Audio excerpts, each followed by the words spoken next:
Back when I worked in San Diego at the cable company there, we climbed poles. That's what we did. We climbed poles and worked on amplifiers and things like that. That was when I was in my 20s. And I'll tell you a couple of things. When you're on a pole and you start having trouble, I mean, really serious trouble, as in you're going to burn what's called burn the pole, you have two choices in life. One, you can grab the pole and go down fairly slowly. But if you've ever looked carefully at a phone pole, you will see that there are upward facing splinters, big mamas of splinters. So if you grab the pole, as you go down, your body will ingest splinters wherever it touches the pole. And then for the rest of your life, you will either have partial splinters within, or you will have a lot of splinter scars. And the second choice is push off. At that critical moment, I decided to push off. Well, I was pretty high up in the air. When I came down on my butt and my elbow and impacted the lower part of my back. And ever since then, it sometimes does what it did yesterday. And I was walking. And the fact that I'm sitting here is amazing tonight. But I was walking and it was really hurting. Now, don't ask me what causes this, but it just locked. And it was like somebody took a knife and stabbed it in my back, and I went to the floor real quickly. Where I stayed for a while, by the way, and then with the help of a chair got up. So it was really bad. Bad. That's what happened yesterday. And for, well, all day, I couldn't move much. And yes, by the way, before everybody sends me their back cure when they hear about this. No need, folks. Been to the doctors, had the MRIs, all that kind of stuff. So don't send it. I know what's wrong. They know what's wrong. I've seen those ads on TV where you go in for back surgery and they do a little tiny cut. And then when you're done, they put a Band-Aid on your spine and you leave. I thought that was cool.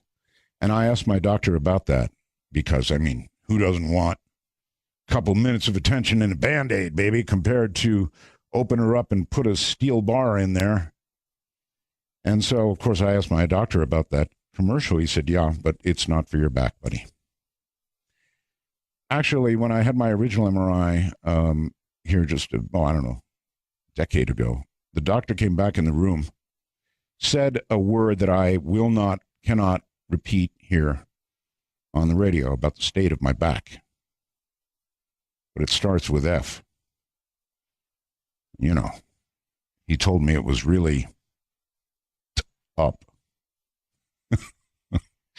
Anyway, every now and then, a couple times a year or more, it does that to me, and it's scary. All right, let me cover. Oh, by the way, just before I get to that, you know what? When budding talk show hosts contact me by email or phone or however they're going to contact me, and they do by the score, many of them, they ask for advice. How do you get in? And I've only ever given one response because it's the only one I know to give. What do we do to get into talk radio, Art? What do we do? And my comment is always the same. Be yourself. That's the only advice I ever give anybody trying to get into this business, because if you're doing long-form talk radio and you're not yourself, you're going to get caught. It's as simple as that. So be yourself and you'll stay out of trouble. You know, it's like the advice your mama gave you. I am going to call attention to one thing because, you know, sometimes when you give advice, it doesn't sink in. You know that other talk show host over there, right? Getting all these emails and people are sending me wormhole messages. And basically it's, I want to clear up one more thing. It has been said that I picked George Norrie. Well, it's not true. I met George Norrie the guy on Coast to Coast, at a lunch here in my little town. And that's the first I ever saw of him, so I obviously didn't pick him. But what I did do is I gave him the same advice that I give every talk show host, and I really meant it in this case, because he was stepping in to do that show. And so I said again and again, be yourself. That means make it yours. And this really is sincere advice, because I don't think there's any other way to do it anyway. I'm getting all these emails and now this from Lee in Asheville, North Carolina. George all of a sudden is started saying as of last night that he's raging in the night. Really? Really? Well, sometimes advice over lunch is not heard. This is going to be a really interesting night.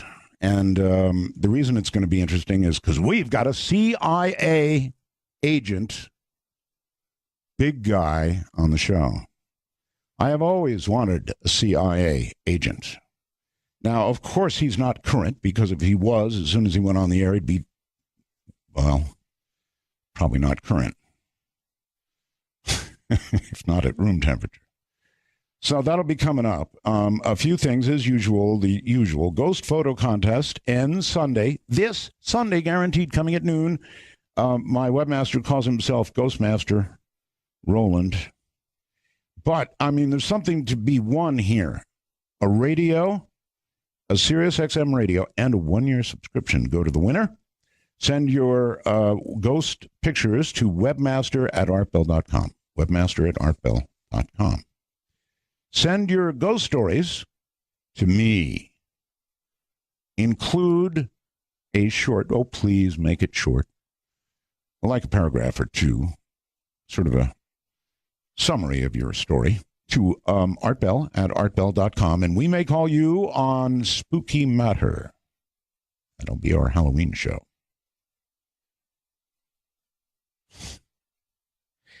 I've got a video up on artbell.com, and I want to talk to you about these videos. Hear me, folks. I'm going to put up videos and pieces on the website that I consider to be interesting. It doesn't mean that somebody didn't hoax them, somebody didn't fake them, somebody didn't Photoshop them. I never can know for sure. I'll leave that up to you. I'm putting up the interesting stuff, whether you like it or not. People complain, oh, that's got to be a fake. Well, I know the dragon was a fake, duh. The other stuff, I don't know. This hotel photo, or I should say video, pretty damn scary stuff. It's about a complaint of screaming, a woman screaming in one of the rooms. You'll see the guy on security camera footage go and you'll hear the radio stuff too, and you'll see him go to the door, and so much more. Oh, God, that's scary. I don't know if it's real. Nobody can know if anything's real anymore. You know what you can be on the internet, right? So I don't make any warranties about this stuff. I just put it up. And then there is this really cool British Columbia UFO video, and these things just keep coming. Who knows what that is? And then there's a video of 49 quadcopters at night. It's like what you can be on the internet. We're going to have to be wary of all video that we get now. And once again, I just put the interesting stuff up. If I think it's cool, it goes up there. If you want to complain about it as probably being hoaxed, then go right ahead. Maybe it is. But unless I know for sure, I'm going to put it up and let you guys decide. You want to see this hotel video, trust me. It's at artbell.com. UFOs in Canada, the 49 quadcopters at night that could be anything. And then there's so much more news to talk about. The fact that in Montana and North Dakota, the two-man crews that launched the missiles apparently have been leaving the blast doors open on a couple of occasions. This is really bad. Really, really bad. I mean, these are the guys who would launch the nuclear missiles that would retaliate because we would never fire first, right? Or whatever. They're in control of the keys. I think they each have a gun on their hip, right? If the movies are correct. They were caught apparently asleep twice while the blast doors, very important, blast doors, very, very important because the enemy, of course, would strike first at what? At our offensive capability, right? So leaving the blast doors open is just wrong on so many levels and worrisome. I've got a lot more news, but I've already talked the best part of a quarter of an hour, so I'm done. I'll save it for tomorrow. In the meantime, go to artbell.com and see all that is there for you, and there's quite a bit. All right, coming up in a moment, Charles S. Faddis. I hope I'm getting that right. Faddis, Faddis. President of Orion Strategic Services, LLC, a former CIA operations officer, 20 years of experience in the conduct of intelligence operations in the Middle East, South Asia, and Europe. He has worked against the most dangerous terrorist organizations on our planet, has extensive firsthand experience with their methodology and tactics.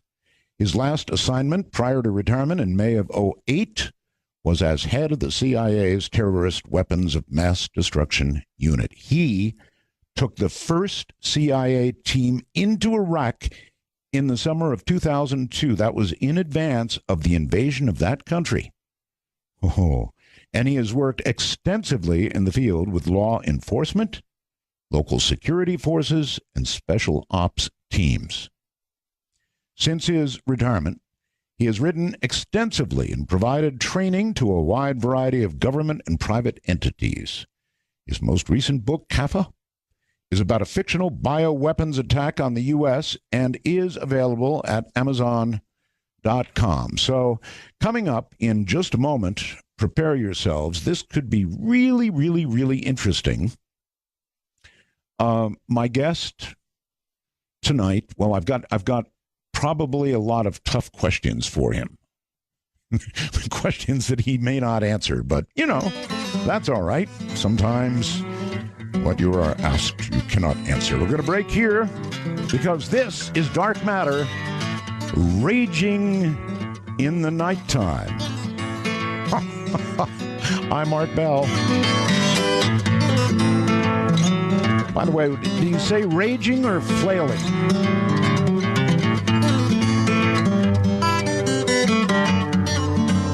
That's fact. Howdy, everybody. All right, bringing now Charles S. Faddis. Charles, welcome to the program. Thank you for having me.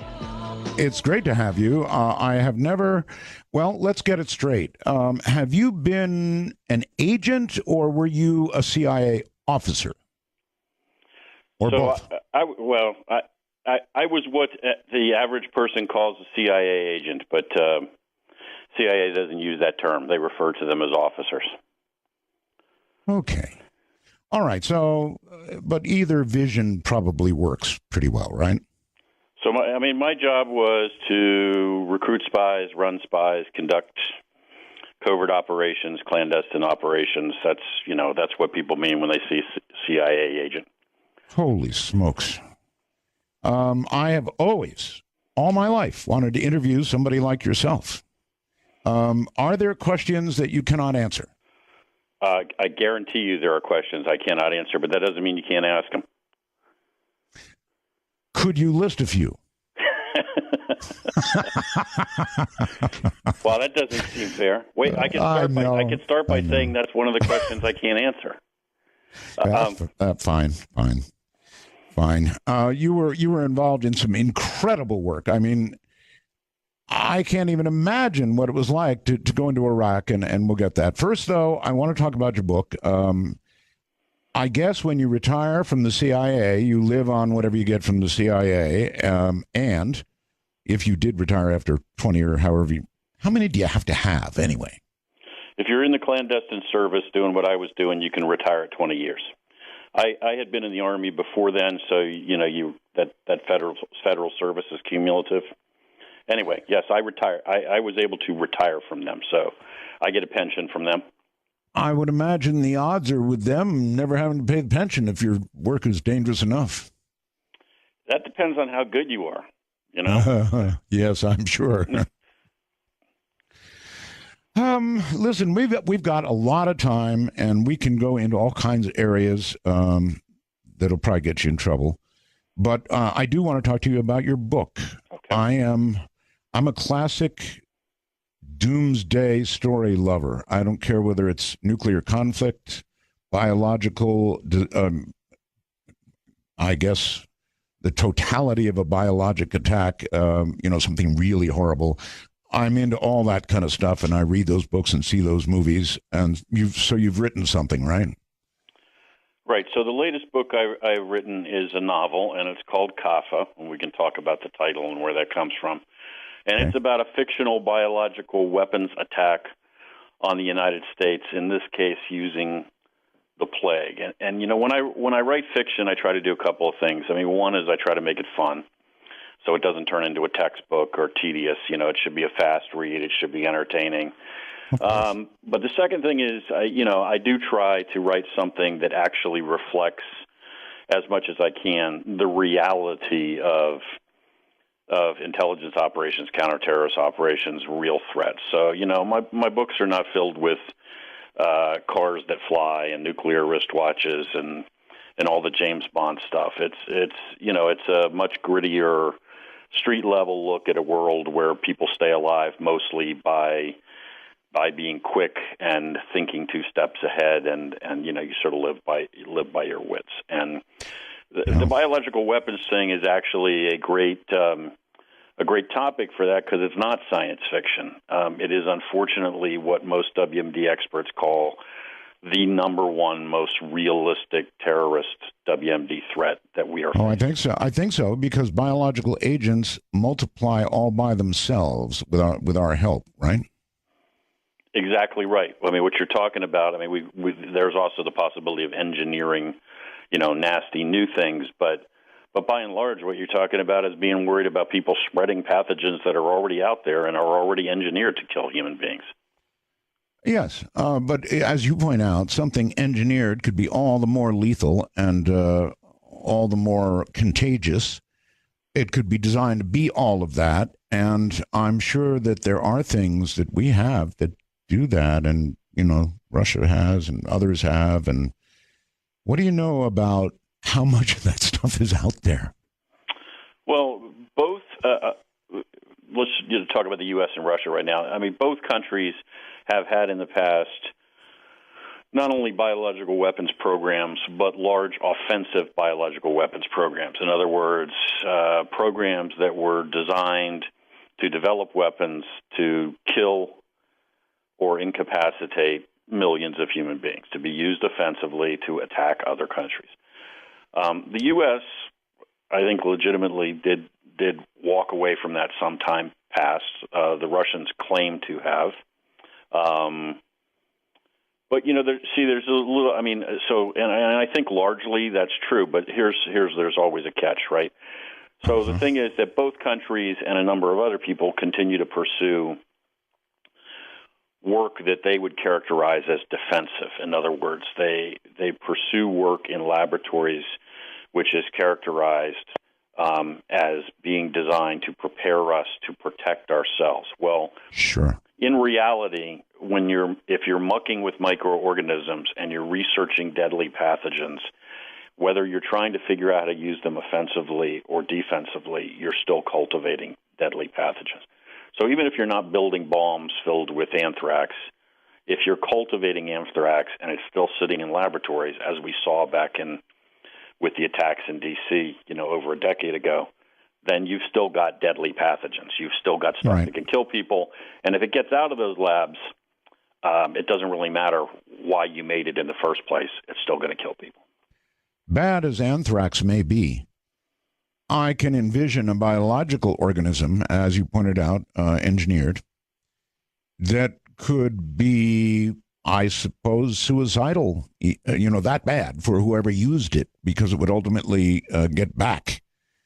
I'm sure that even those kinds of things, doomsday weapons are probably being experimented with. And that's a scary thought. Well, you got a couple of things that are going on in that vein. First of all, we're facing terrorist threats from people who are obviously prepared to die. In fact, in many cases, seeking death in the course of attacking us because that guarantees they're going to paradise. So if a guy's willing to strap himself with explosives and blow himself to pieces to kill people, he's certainly willing to, for instance, infect himself with a disease and serve in that way as a human bomb. The other thing that's going on is there already is a lot of research with engineering pathogens. This has been very controversial in the U.S.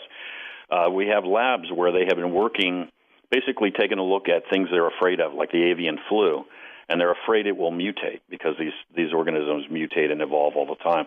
They're afraid that they'll mutate and develop the capacity to be transmitted much more readily directly from human to human. And so what they do is they then deliberately try to engineer it to do that so they can figure out how to defend against it. Right. So if you think about that, that's a little, and therein lies the rub, right? That's the controversy. Is like, okay, wait, so you're afraid that this might happen. So we're creating it. So you're making it happen. And what happens when that organism gets loose out of that lab, either unintentionally or because, one of your lab assistants took it out in a vial and handed it off to some group, you've just doomed us all. Yes. Yes. Is there actually the potential for something so contagious, so deadly, that it would be suicidal to release it? Do you know if such an organism exists? So you mean suicidal in the sense that it's going to kill everybody? Or Yes. Well, the number one organism, frankly, that everybody is worried about at the top of the list for biological weapons agents is not one that's been engineered. It's smallpox. And, we're always told that smallpox is extinct, but that's not quite true. It's really gone. And it continues to exist. And it is like as you said, look, we're talking about natural organisms, right? So they're already out there, and they already have the capacity to kill.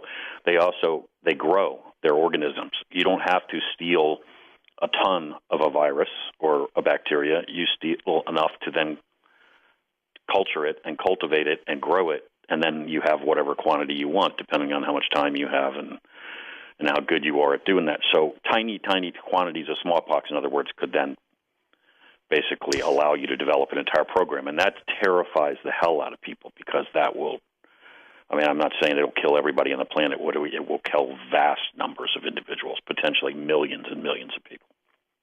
And the use of any such really, really deadly pathogen like that would be, the risk would be that a great number of your own people, whoever your own people are, would also die, right? We've got air travel. Things go around the world real quickly. That's right. When people talk about chemical weapons, one of the reasons why chemical weapons sort of were abandoned by many countries after a while was because you really can't control them. You release this stuff, and whichever way the wind is going, that's where the stuff goes, right? So sometimes it blows back in your own face, and it was a bad day for you. So biological weapons, obviously, yes, you cut it loose, and now it's rampaging through a population. Well, every day in Dulles Airport, there are planes taking off and landing, going everywhere on the planet. So once you've infected D.C., you've infected the planet. It's going to spread worldwide. So yes, it'll come home to you. But if you have this sort of end of time view of the world, and if you're convinced that God is on your side and He's ultimately going to protect you and not the other guy, then you're probably willing to light that fuse. I hear you, and that is the mentality. And now, a little while ago, you said the United States walked away from biological weapons. Okay. But at the same time, you told me, well, there's still this defensive research going on. And then I would also like to ask, are you absolutely certain that we disposed of all of our stockpiles of such weapons? Well, after as many years as I have spent in the intelligence business, I'm very hesitant to ever say I'm absolutely certain of anything. I'm like continuously surprised. To the best of my knowledge, to the best of my knowledge, that is true. That is legitimately true. But from if we're talking from a terrorist standpoint, it's largely irrelevant. I mean, a terrorist is, because a terrorist is not really looking to steal fully functional bombs that we keep on a shelf somewhere. All he really needs to do is acquire the agent, and then usually they're going to use. I mean, by agent, I mean the actual biological organism, the pathogen, and then he's going to use it in what we would consider to be an incredibly crude way, using some relatively simplistic approach, and it's not going to matter because people are going to be just as dead at the end of the day. All right, question for you. Yes, yeah. I'm sorry. A question for you. If I note mentally a hesitation in your voice, or you very carefully qualify an answer, can I draw conclusions from that? Well, one of the conclusions you can draw is before I ended up in the intelligence business, is that I was a trial lawyer. And so sometimes when we walk into sensitive territory, I will make sure that I am choosing my words very carefully so that my meaning is very precise. Your meaning is? So again, to the best of my knowledge, it is absolutely true that the U.S. did in fact do that. But hey, maybe there's a secret bunker somewhere that they never took me to. I don't know. Okay. All right. You see, I'm going to give you a rough time, right? That's cool. That's fine. All right. You were actually head of the CIA's Weapons of Mass Destruction Terrorism Unit. And you were apparently so at the beginning of the whole, or even prior to the Iraq situation, correct? Well, I actually became head of that unit after. Well, it depends on when the beginning of the Iraq situation is. I became head of that unit 2006, I guess. But one of the reasons I became head of that unit is because I had been heavily involved with things concerning weapons of mass destruction really throughout the bulk of my career. I had done a whole slew of things prior to that had to do with WMD, so it was natural for me to be the guy that was put in that position. All right. Now, remember, you don't have to answer everything, but I mean, I've got to ask. Absolutely.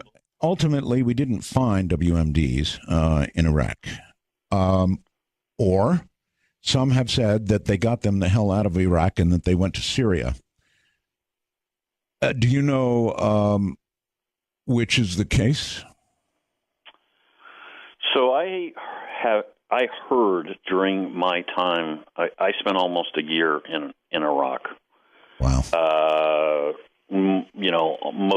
Almost all of that before there was really anybody else at the party. I mean, beyond our team.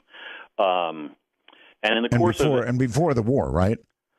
Right. Before there were any boots on the ground, before the air war had started. When we first went in, there were a grand total of 8 of us. So wow. And in the course of doing what you're doing, which is collecting intelligence, you're talking to a lot of guys. So you hear a lot of stories, and some of them turn out to be true, and some of them turn out to be lies, and some of them indicate that the guy you're talking to has a serious mental illness and everything. And everything in between. So in the course of that, I probably heard every possible story regarding where the weapons of mass destruction had gone or what happened to them, including one that I recall in which the guy claimed that all the biological weapons had been sewn into the stomachs of cows, and those cows had been driven across the border into Syria. And all we needed to do was find those cows, and we would have the weapons of mass destruction. He did not have a plan for how I was to identify the cows in question and differentiate between them and all the other cows in Syria. Were you actually asked to chase cows? Well, no, the guy that was talking to me was telling me this, the source. He was telling me that I should go have our people go to Syria and find the cows. He was he believed that. I don't think he was deliberately lying. I think he was just crazy. To the best of my knowledge, what happened was that Saddam Hussein did something that would only happen in a place like Iraq in the Middle East, which is he made a decision that he was, in fact, going to disarm because he wanted to get rid of UN sanctions. He wanted to get rid of UN sanctions, by the way, so that once the UN was gone, he could reconstitute his programs. Okay. And then he simultaneously lied basically to all of his own people and everybody in neighboring countries, telling them that he was lying to the UN. So he got rid of the weapons, but then told his own people, including his most senior officers, many of whom with whom we met, that this was a lie and that they were all still in hidden bunkers. This is the kind of twisted logic that goes on in the Middle East. Obviously, his rationale was, I need to disarm to get out from under UN sanctions. But if my own people actually believe that, I am likely to be dead tomorrow and deposed. It is necessary that they and the Iranians and everybody around me believe that I am doing what I have always done and that I have these weapons hidden away somewhere. You would have thought at some point he would have figured out that this is kind of signing your own death warrant, but apparently that never dawned on him. Anyway, to the best of my knowledge, there really were no weapons of mass destruction in Iraq. When we went in afterward, and eventually we found some stores of old chemical munitions, mostly stuff that the Iraqis didn't even realize they still had. All right. Well, of course, we prosecuted that war based on the premise that weapons of mass destruction were indeed there. Yes. Is it your view that that really was the premise that launched that war, or just the publicly stated premise? No, it's my view that a lot of that the people who launched that war believed that was true, but it did. If that had not been the premise, they would have found another one. If that makes sense. In other words, it does. It makes a lot of sense. The decision was made that we were going to get rid of Saddam. I think they legitimately had convinced themselves that, and we're talking now, the administration, that there were weapons of mass destruction and they weren't really going to be dissuaded. But even if they had been convinced to the contrary, they would have been looking for another pretext. I should, just to clarify here, I was actually named to head the first team going into Iraq in either January or February of 2002. Okay. And at the time that I was named to head that team, I was told that I was in charge of that. By the way, I shouldn't complain about that because I not only volunteered for it, I more or less demanded to take the job. Okay. So I got what I deserved. But in any event, the word was we were sending in teams. I basically demanded, said, hey, I based on prior experience, I need to be the dude who takes the first team in. They agreed. I went. So we were told that we were going into Iraq certainly by February 2002. We didn't actually get in until that summer, but that has to do with delays. We were attempting to get in there prior to that. And our mission from the day the team was stood up was to prepare the ground for an invasion. So we were not told. I mean, obviously, when you go in on the ground in a mission like this, you have a lot of requirements. And obviously, you're going to go collect on weapons of mass destruction. But we were not told, go find out whether or not they have weapons of mass destruction.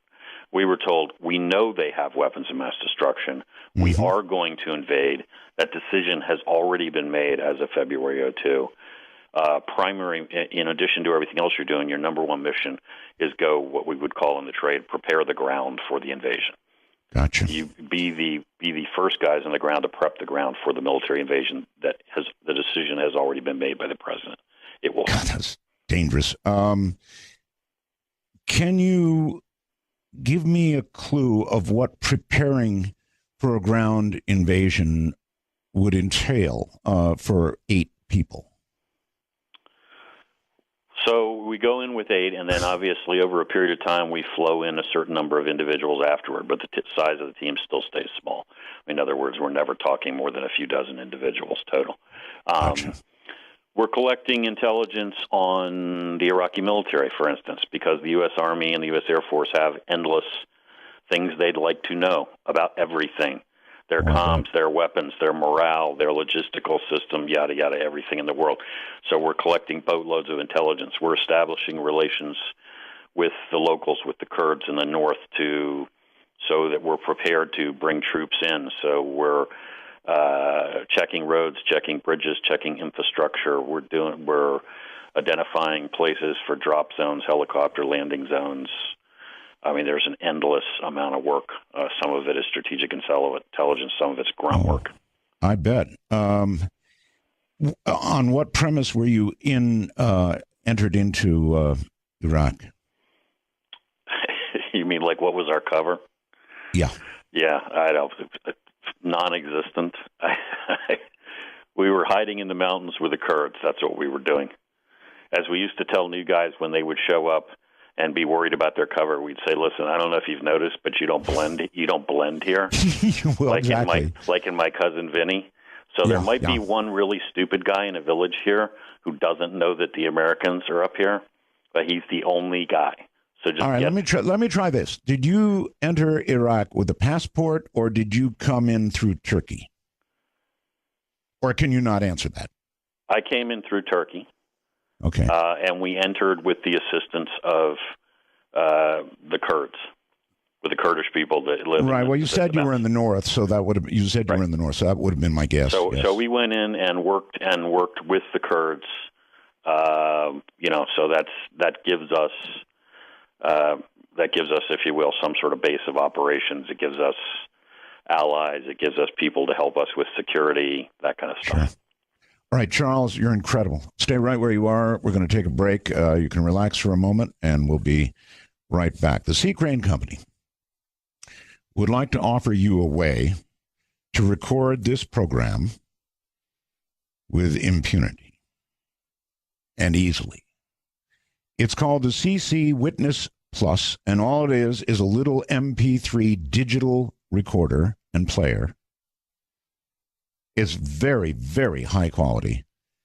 So what you can do is just plug this baby into your computer or your phone or whatever.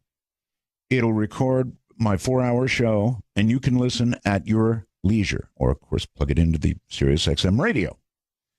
The CC Witness comes with a couple of gigabytes of storage on board. You can put as many as 4 gigs in it. Comes with 20 timers. It's easy to program. It produces CD quality recordings. It's got an AM/FM radio and mic built in, so if you want to record a conversation, obviously you can do that. And it's got stereo speakers, and it'll fit in your pocket. So you never, ever need miss another one of these shows. The CC Witness Plus you can get it by ordering one right now. Not cheap, but worth every penny. I love mine. $149.95. $149.95. And it's all stored digitally, and you can do it again and again and again. Simply call them at 1-800-522-8863. And somebody said, Art, tell them C. Crane is not C as in S-E-A, but it's C as in Charles, Crane, ccrane.com. You can go to their website and take a look. And again, you can also call them at 1-800-522-8863. I'm Art Bell. This is Dark Matter, raging in the nighttime. Bell. My guest is Charles S. Faddis, and he was in the CIA. In fact, his last assignment prior to retirement in May of 2008 was as head of the CIA's Terrorist Weapons of Mass Destruction Unit. If you get a better guess than this, I don't know where he comes from. His book is Kaffa, and it's a fictional book, but, I want it, about a biological weapons attack on the United States. You can get it at Amazon.com. This is right down my alley. I mean, I just absolutely love this stuff. However, having somebody like you on, Charles, I don't know, drives it home and makes it even scarier, I guess, in a way. Getting back to Iraq for a second, you mentioned that the intel coming to you was that the weapons were there. And I know there was a lot of high-level political stuff that was coming to Washington that I guess later turned out to be not so true about the state of our intelligence there. What is, in fact, the state of our intel apparatus? Is it flawed and getting better, or flawed and sinking into the dirt? I think that, it would be fair to say up front that, look, we have a lot of really good men and women working in intelligence. We got folks out there pulling off miracles every day.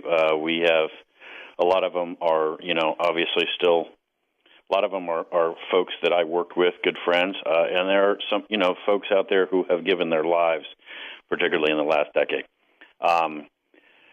But I think particularly to focus on human intelligence, so running spies and collecting things, collecting intelligence the old-fashioned way.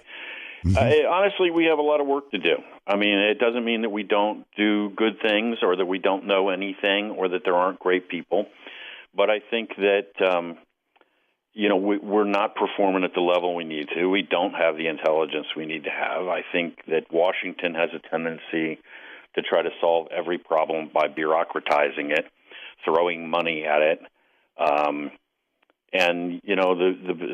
espionage and this arcane world that we're talking about is not a bureaucracy, and you can't run it like the Social Security Administration, and you can't bury it in rules and regulations. And quite frankly, sometimes the more people you have, the less well you're performing. What you need is a very small group of very eclectic people who think completely out of the box and who are very aggressive and very innovative, and then you need to turn them loose. I don't mean turn them loose in the sense of letting them break U.S. law, subvert the Constitution. I mean in terms of operations, legitimate operations, let them exercise that creativity. They'll go out and move mountains. They'll steal the crown jewels. They'll do the impossible. But not if you bury it in the typical Washington morass. Mm-hmm. Then you're spending more money and getting less. Is that what's happening? That's exactly what's happening. And we could broaden that, frankly, I think, to the whole intelligence community and even Homeland Security. I mean, we have it's a dangerous world. There are people out there that really are out to get us. We need to be vigilant. That doesn't mean that we're not wasting a lot of money, that we're not employing a lot of people sitting behind desks in Washington, D.C., that, quite frankly, are probably not adding much of anything to the equation. In fact, in some cases, they're taking away from the equation because they're just dragged on the system. Oh, okay, so getting back to my original question, flawed and getting worse at the moment, I guess, huh? Post 9/11, good things had happened. We did give the CIA, for instance, focus on them more money. They needed more money because they had been shortchanged. It's not the end all or be all, as I just said, but they needed more money. We gave them some more people. They needed some more people. They don't need any more. And we gave them some more leash. Operations that I know, kinds of operations that were proposed repeatedly pre 9/11. And routinely denied, or in many cases they were never proposed because your boss wouldn't let you propose them. So money was really tight. So they didn't hand you a peanut butter and jelly sandwich and send you across the Turkish border, right? When I went into Iraq, you mean in terms of how much money we carried, or in terms of? No, it was just a joke. I mean, in other words, you were properly funded in that mission, right? We were, we were not short of money in Iraq. By the time we got to Iraq, we had plenty of money, and money talks, and money is the number one weapon, quite frankly, when you're running intelligence operations. I mean, the weapon that you use. Mm-hmm. When you run sources, they have lots of motivations, but to be really cold and calculating for a moment, any source I ever ran that we weren't paying, I never fully trusted. Oh my! It's a cold game. In other words, it's all about control. Yeah, those who would say they're doing it because they believe in American democracy spreading around the world, you'd rather have somebody asking for a grand. You know what? I don't want to run a guy who's only all about money, because if he's all about money and that's all there is, then I know that sooner or later somebody's going to show up with more, or he's just going to decide to double his cash by talking to me and somebody else. But so he needs to have some other motivations and some other reasons. But at the end of the day, if he's being paid, that's a hook. To be so cold, if to you're, be cold yeah, sure it is. Yep.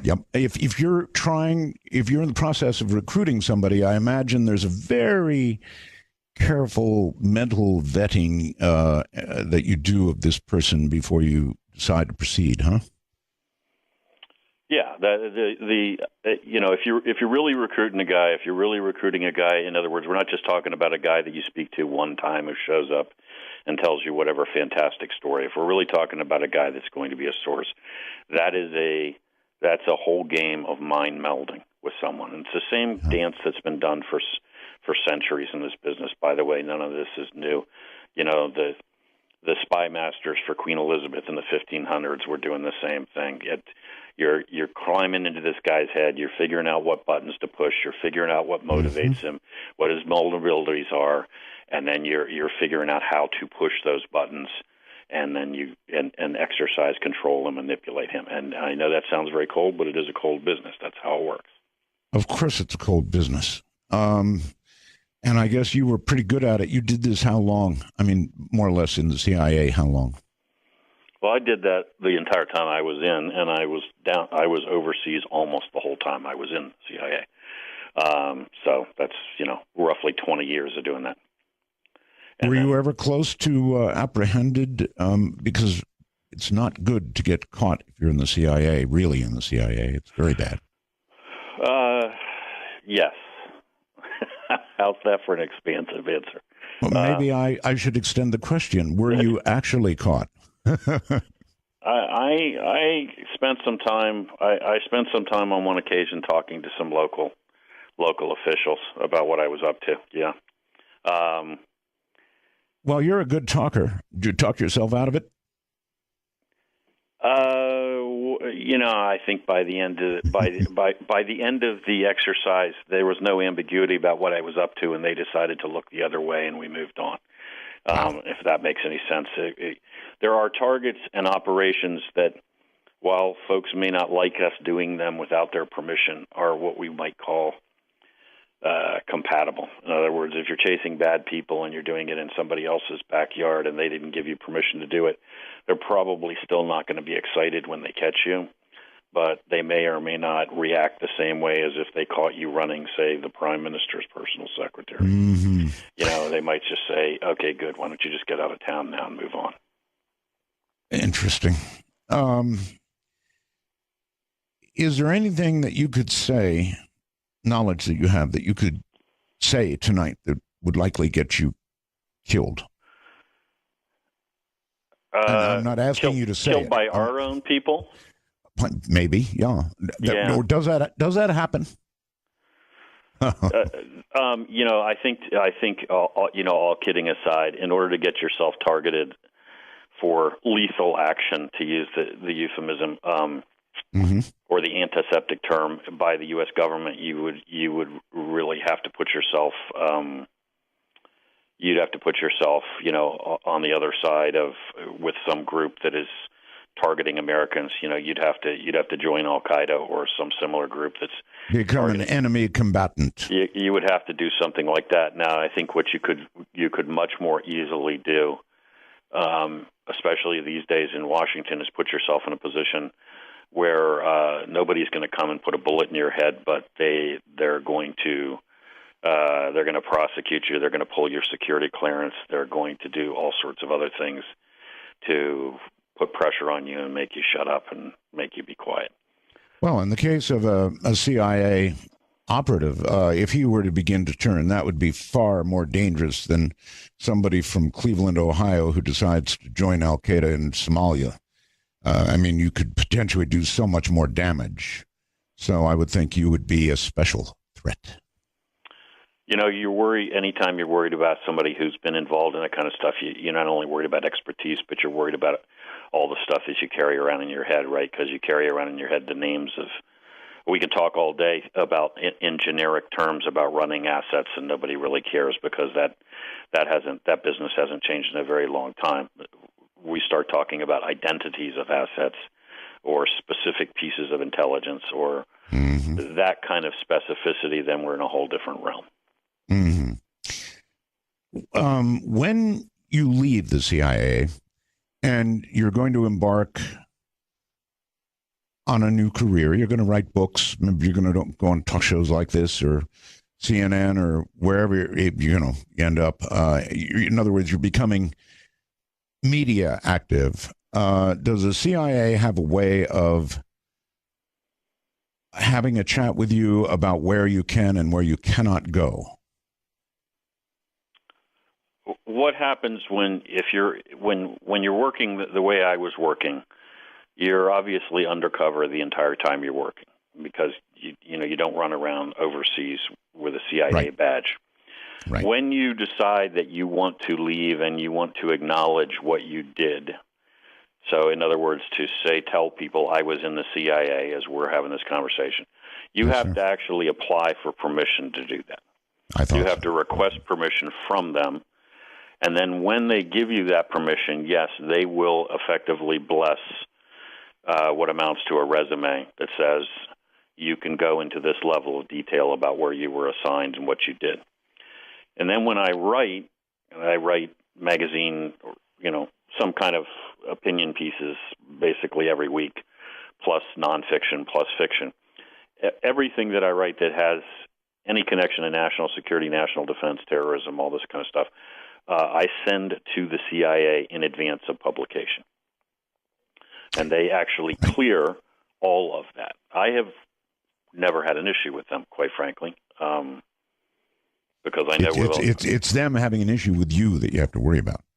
Well, I mean, when I said that, I meant in the sense that there are people, other officers who are out who have written who, if you ask them about the clearance process, the CIA will begin to curse a blue streak and tell you that, it's ridiculous and that they've torn the guts out of things that they've written and it's all political.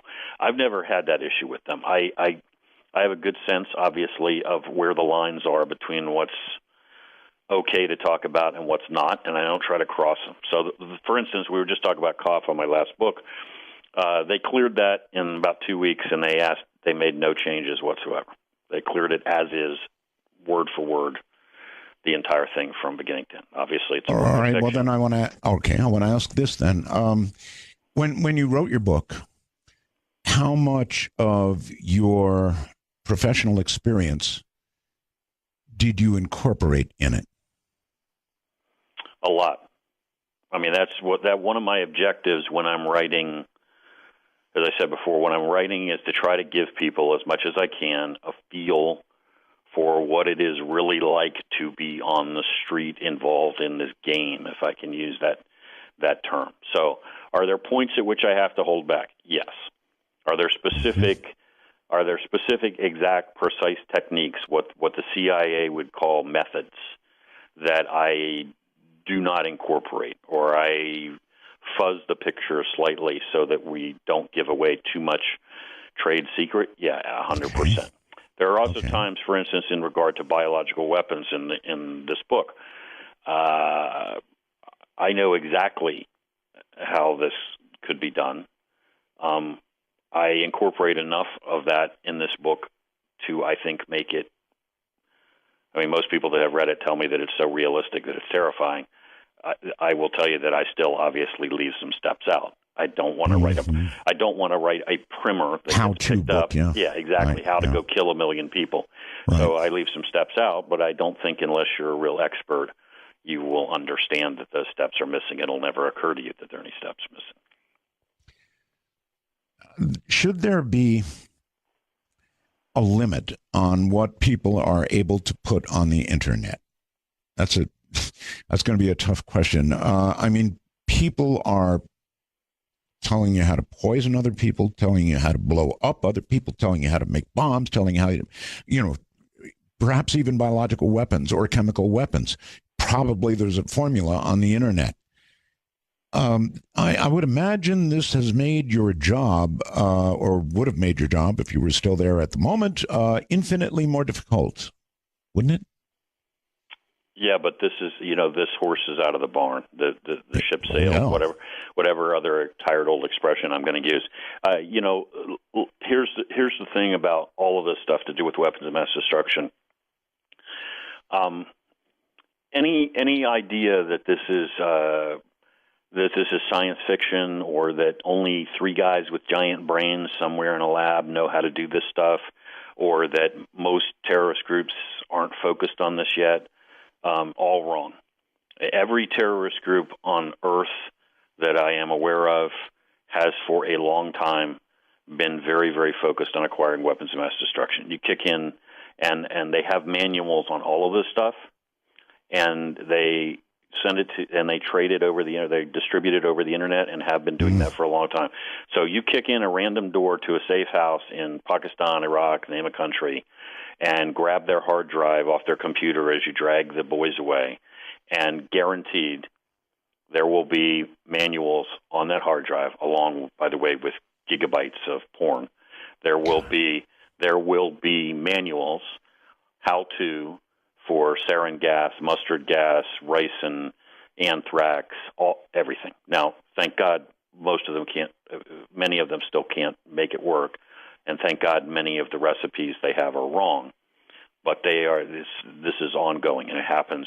You can see that a manual that one guy wrote one place in Lebanon, within a year it has been recovered everywhere on the planet, hundreds of times. Gee, for these radicalized Muslims, I'm shocked that not only do you get all the formulas, wrong as they may be, but a lot of porn. You said, "Gosh, that is a shocker." But yeah, massive quantities, and only by the way, the most disgusting porn. So really, it's got to be the cruder and more offensive and more degrading, the better.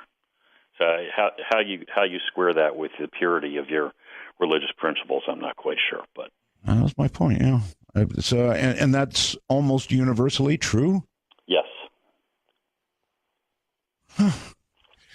I'll be darned. All right, we are getting mixed pictures of how the war on Al Qaeda is going. I mean, for a long, long time, the media was suggesting, there's just, even the president, there's just ragtag groups left that are not organized. We have more or less, not eliminated, but we've hurt them so badly they really can't do anything at all. And then here recently, they're popping up all over the place. So what is the state of the war on Al Qaeda? So as far, I was involved in counterterrorism for quite some time. I mean, basically from the day I came out of training, I was working counterterrorism of one kind or another, and with a lot of different groups. But, increasingly that had to do with Al Qaeda well before 9/11. And for those of us that were working counterterrorism in those years, it was very frustrating because, as I alluded to before, we were getting hit, and more or less the decision had been made that we weren't going to shoot back. 9/11 changed that. Operations that you wouldn't have been laughed out of town for proposing before 9/11 were all of a sudden being approved in a heartbeat, and you were told to be more aggressive. So as soon as we started shooting back, that was a very good thing. That changed the world for Al Qaeda. A lot of them are dead. If you're the operations chief for Al Qaeda, your life expectancy right now is about 6 months from the time you take the job. Mm-hmm. So that has changed the world. So that's good. That's all positive. And it has definitely put them in a situation where they don't have anything close to the freedom of maneuver they used to have. But having said all of that, any idea that they are a static, fixed point and, a set number of individuals, and we can just, because we have degraded them in the tribal areas of Pakistan and Afghanistan, that means we win, is just kind of missing the whole nature of the conflict. Because what you're fighting is an organism that spreads and morphs and evolves, and any place where you have the right conditions, it's going to pop up again. So kind of spreading like a biological weapon almost. Yes, and it's feeding on ignorance, unemployment. Any place you got lots of young guys in desperate situations, no access to secular education, their heads being pumped full of this craziness from radical madrasas. It's going to continue to come up. So you're going to be. That doesn't mean we're losing. That just means that this is going to be a very long conflict, and you're going to be doing this for a very long time. And one of the mistakes we made was trying to turn this into a conventional conflict, which seems to be a fixation of the United States. I guess since we won World War II that way, we must win every war that way. We've moved a little more toward asymmetrical. I mean, we've got the drones and so forth, right? We are, we are gradually evolving, or have been gradually evolving, toward recognizing that this is a conflict that needs to be fought with intelligence officers and special operations personnel, and not by sending 100,000 guys to Afghanistan, occupying countries, nation building. We are slowly working our way there. But you're going to be doing this for a long time. I mean, look at Africa. Well, look what just happened in Kenya. The situation in Somalia. Precisely. Half of Nigeria has gone up in flames. North Africa is a mess. Syria's devolving. Libya almost has no central government now. Yeah, you can be doing this for a very long time, fighting these brush fires. How do you feel about the use of drones? I think that the reliance on any particular method is exclusively, or more or less exclusively, is a bad idea. It's always a bad idea to stand on one leg. I think that drones are an example of something that is very attractive and seductive to Washington, because it's technology, because they can control it directly from Washington, D.C. Mm-hmm. So it's easy to get sucked into the use of this. But I think, frankly, we've overdone it. We've overused it. I think, it may seem really seductive to us that you can sort of pull a trigger in Washington, D.C., and no Americans are exposed, and the robot kills whoever it is it kills. But it's not transparent or invisible to the people in the country where you're doing it. If you're talking about the coverage of Pakistan, I'm one of the world's biggest critics of the Pakistanis and their lack of support for us. But the fact of the matter remains that what you're talking about is, without their permission, roaming their skies and killing their citizens.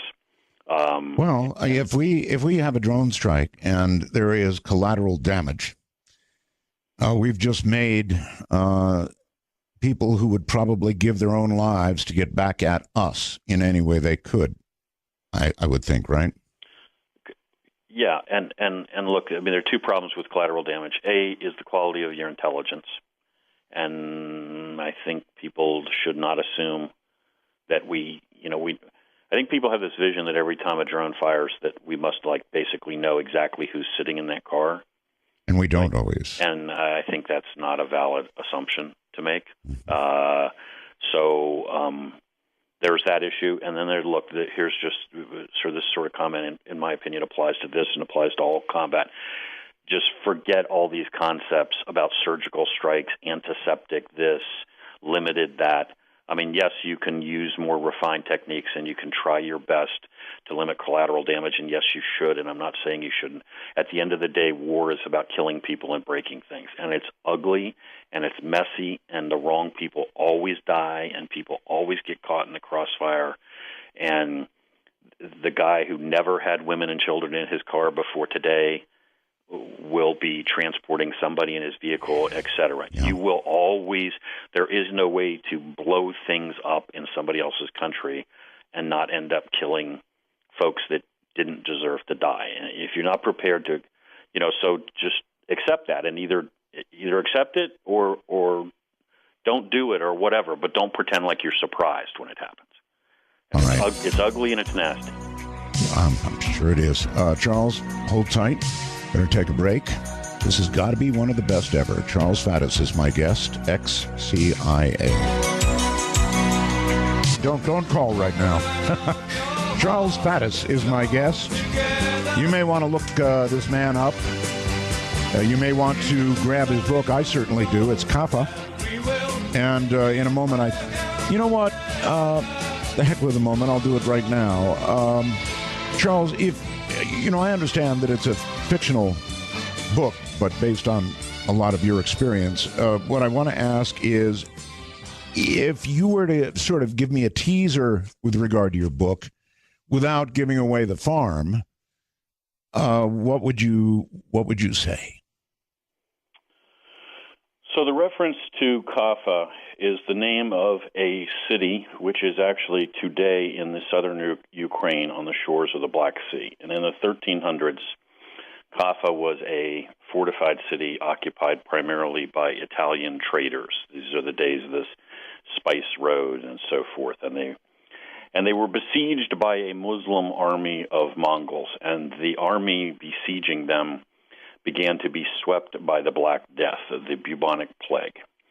And in desperation, the attacking army eventually began to catapult the bodies of its own dead into the city they were besieging to spread the disease amongst the defenders, which worked. They didn't really understand how the plague spread, but anyway, it worked nonetheless. The Italians, mostly Italians who were defending the city, began to flee by ship and fled back to Italy. And historically, this is traditionally been pointed to as the point of origin of the Black Death that spread through Europe. In other words, they brought the plague with them. It spread from Italy to the rest of Europe, and depending on whose numbers you believe, it killed over the next many decades roughly half of the entire population of the continent of Europe. So in the book, the term Kaffa is used as the code name for an attack on the United States by a terrorist group using the plague and using a very similar methodology, which is to infect individuals and then send them in amongst our population. Mm-hmm. Wow, scary stuff. Really, really scary stuff. And now a real-world question. If a terrorist cell decided that it was going to infect the United States or attempt to attack us with a biological weapon, let us imagine carried by human beings infected, martyrs, and they were sent across perhaps our southern border to various different places in the United States. Charles, would there be any way that we could effectively stop them?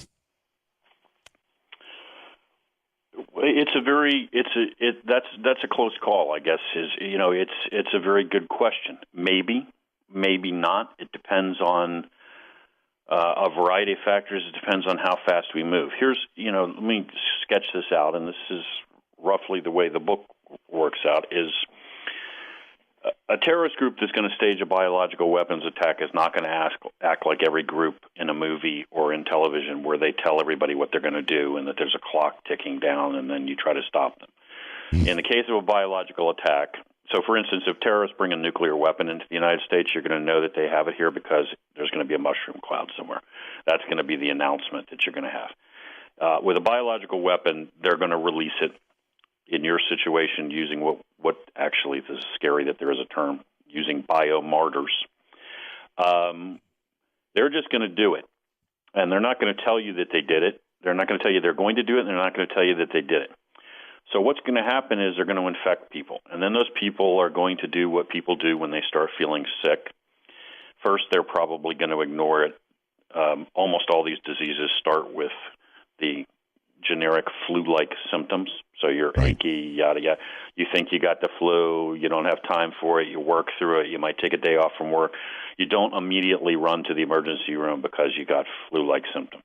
Right. Now, at some point, a day, 2, 3 days, depends on what disease we're talking about, it begins to get a little more serious. Now maybe you go to your doctor, you go to your emergency room, maybe. The doc doesn't have see a sign hanging around your neck that says, I have the plague, and he's dealing with a bunch of people. And chances are that in half the cases, he's going to tell you, take 2 aspirin, call me in the morning, or give you some other generic prescription and send you away. Probably an antibiotic. Which may or may not, depending on the disease we're talking about, have any impact on what you're doing. Anyway, my point is, at some point, long after, certainly days after the attack has started, somebody is going to say, well, I got a plague victim here in Baltimore. I have multiple plague victims here in Baltimore. And by that time? And by that time, every single person that was infected, now there's a question here about different diseases and how they spread, but assuming we're talking about something that spreads from person to person. So by that point, everybody that was infected has obviously come into contact with God knows how many other people that have already come into contact with God knows how many other people. And as you referenced earlier, we're not living in the 1300s when it spread quickly enough. We got planes, trains, automobiles, right? So by this point, people that have been infected have flown to Paris, London, L.A., Phoenix, and now this thing. Now you're talking about trying to catch a wildfire that started 3 days ago, and trying to get your arms around it, and hoping that you identify it quickly enough, and that you actually have enough of whatever the medication is in stock, in existence. Because forget movies, you're never going to make an antidote on the fly. And if you have to start ginning up a factory and making new, whatever the medication is, good luck with that. So, and even for things that are cured with relatively straightforward antibiotics, you can very rapidly have run through the entire stock that the country has on hand and basically find that you're too late, that the fire is burning faster than you can stop it, and then it's just going to burn itself out. Well, it just seems like too easy a scenario. In other words, getting enough people who are sick across the border, it just doesn't sound in this day and age like really a rough job. In fact, you could probably even pick people that are relatively healthy at the time they cross. So they could in essence come in legally. Yeah, there's no reason why you couldn't bring the people in and then actually administer the pathogen to them after they're here. For that matter, these days, we find suicide bombers in Somalia who are American citizens, working for Al-Shabaab. So there's not necessarily a reason, and this is not intended to be some slam against the Somali community in particular. I'm just saying there's no reason why the people that you infect necessarily have to even be individuals that you had to send here. We have Americans going abroad to fight jihad. I can't imagine a protection against this. I can't imagine how do we possibly protect against something like this? I think it's like most things in counterterrorism.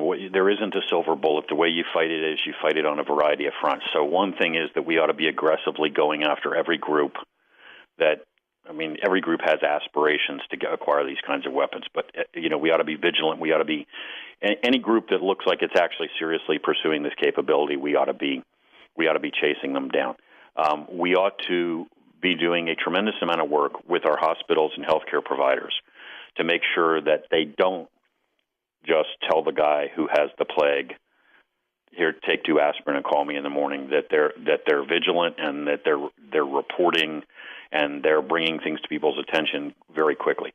There are systems for that. There are a lot of people doing a lot of work on that. It's a huge task. If you're a doctor working in an emergency room in downtown Baltimore, then you can get briefed 1,000 times on being alert for terrorist attacks and biological weapons, and then most days you got your hands full with gunshot wounds and people that don't have health insurance, and you got bigger fish to fry on a daily basis. The other thing, here's another thing that we talked a little bit about labs before. After we had this terrorist attack, this anthrax attack on Washington, D.C. over a decade ago.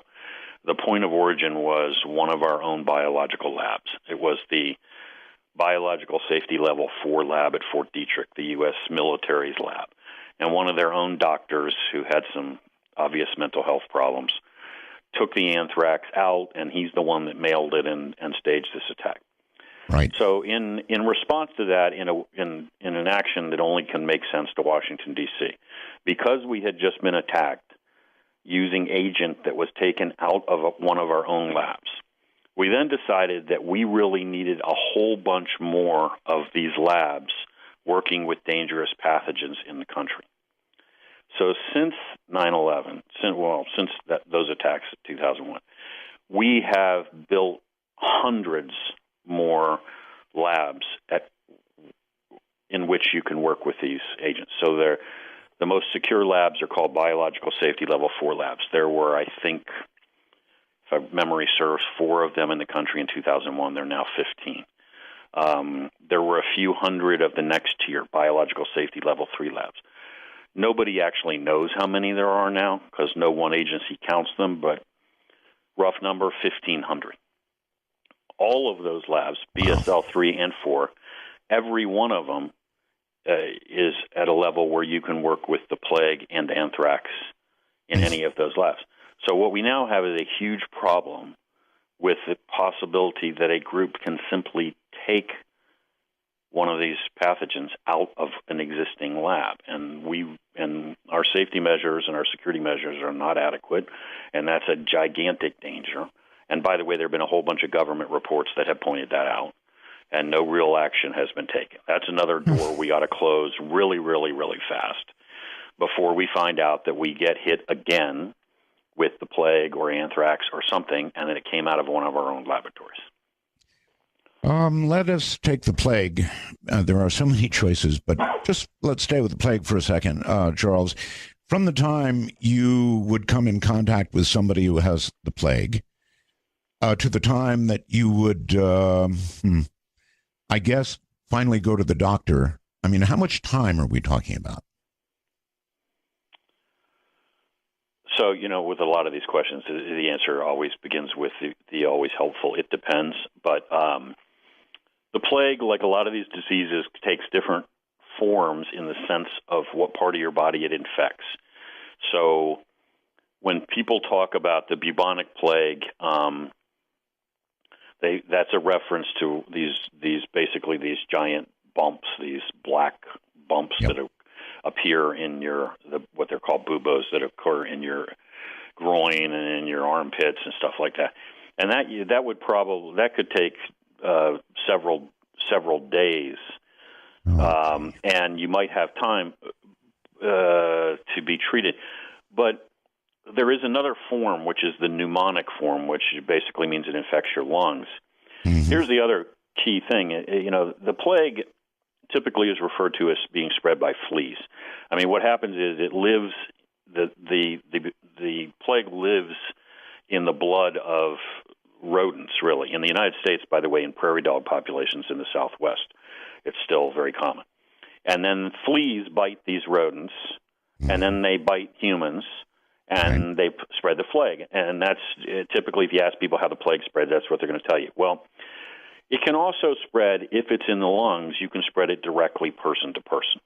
In other words, every time you breathe out, you will breathe out water vapor and droplets, yada, yada. And just like the flu. Exactly. Now, here's the thing. When you read the actual accounts of the plague in Europe, what we were talking about before, when these guys got off the ships coming from Kaffa, landed in Italy, and then the nightmare began, it is very clear from those historical accounts, which I have read hundreds and hundreds of pages of, that the plague was spreading much of the time directly human to human by breath. There are accounts from the times of the Black Death of people, literally travelers, showing up at a home. This isn't an age when there's no Motel 6, right? So people are putting folks up. And they show up, and they knock on the door, and they come to visit, and they're ill when they arrive, and by morning, people are dead in the house. Like, in less than 24 hours, people are dropping dead from this. So in that form, if you're spreading it if we're talking about spreading it in the pneumonic form, potentially we're talking about people dying really faster than you can do anything for them. Well, it seems to me that what you'd want would be a long incubation period and a very fatal outcome. But the longer the incubation period, the better. That means you get to spread a lot more before the alarm bells start going off. And by the time they have, incidentally, most people will have gone and infected our first responders, our doctors, nurses, hospital personnel. I see the way that would work. They're going to infect them. At some point, people are going to stop showing up for work, probably, if it becomes fatal enough.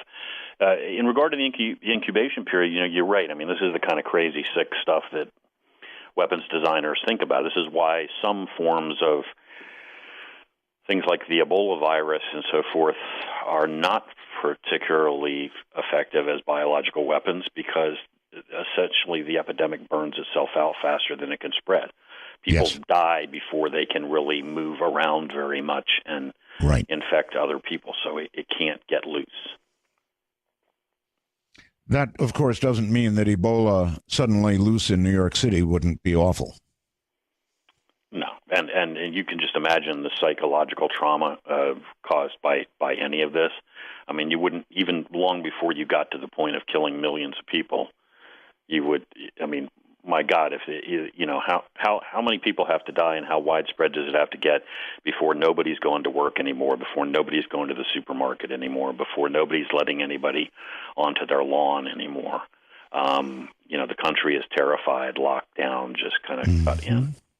Okay, on that very question, I'm curious, Charles, if an outbreak began, would the government, in your opinion, this is just an opinion question, level with the American people right away that we were experiencing a biological attack, or would they decide that the panic that would ensue should they announce that would be more damaging than the attack? I think that it's likely that for a variety of reasons you're going to have a delay. First of all, because it's Washington and there's so much bureaucracy that somebody at the street level is going to say, we got a problem and that we've been attacked and we need to move now. And then somebody's going to have to convene 37 different meetings at 12 different levels and prepare a bunch of briefing papers, and it's going to be 3 days later before anybody makes a decision. And then you're going to kick in all the factors that you're talking about. What are we going to tell them? How much are we going to tell them? Are we going to tell them some of the truth, but not really all?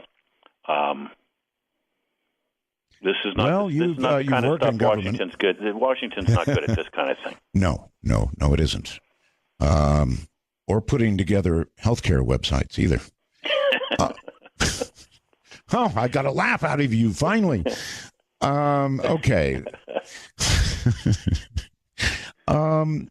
So, I don't see a lot of hope for us here because it's just too easy to do. Perhaps getting the biological in the first place is somewhat difficult, but it seems to me that getting it spread, if you were intent on doing that and had lots of volunteers, and certainly the way the world's been going lately, there's lots of volunteers. I don't see that we'd get away with that one. I mean, they would do it. Simple as that. And apparently when they want to, they will do it. So, as you pointed out, people would stop going to work. Eventually, cops would stop going to work. There'd be a breakdown in civil behavior pretty quickly, I would think. And it just would not be good at all. I mean, have you sort of scenarioed that one out? In general, when I was chief of the Weapons of Mass Destruction Unit, I used to tell people that I should carry a scythe and wear a black cloak, because this is where all discussions of WMD go. Is, my God, it's gloom and despair as far as we go.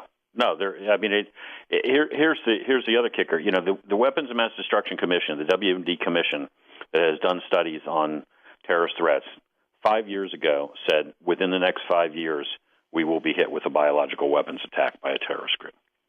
And when was that? That was they said it 5 years ago that it would happen within 5 years. So the end of this year, time's up. So let's hope they're wrong, but that would give you an idea of how proximate people think this is. They were not saying 10, 20 years. They were saying, look, guys, this is around the corner. It's going to happen. I would like to ask you if you have any advice for those listening now when it does happen. Hold it right there. That's a good place to break. And you can relax for about 5 minutes or so. Let me talk to you all about Wi-Fi. Wi-Fi is wonderful stuff. I mean, we all depend on it for our portable phones, our iPads, our computers. However, weak Wi-Fi is no fun at all. It cuts out, you lose data, you can't log on, whatever. So Wi-Fi is pretty darn important.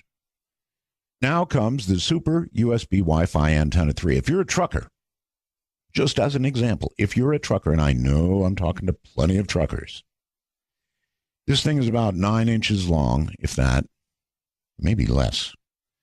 Yeah, less. Maybe 7 or 8 inches. And it's got suction cups on each end. It trails a 15-foot wire. Now, as a trucker, you can pull into a truck stop. You can go, get it wet, stick it on the window, plug the USB into your computer, and you'll be seeing Wi-Fi signals way far away. Or let's say you're just at home, you're not a trucker. You've got a computer that doesn't have Wi-Fi and you want Wi-Fi. Or you've got a computer that, well, it's not receiving the Wi-Fi very well.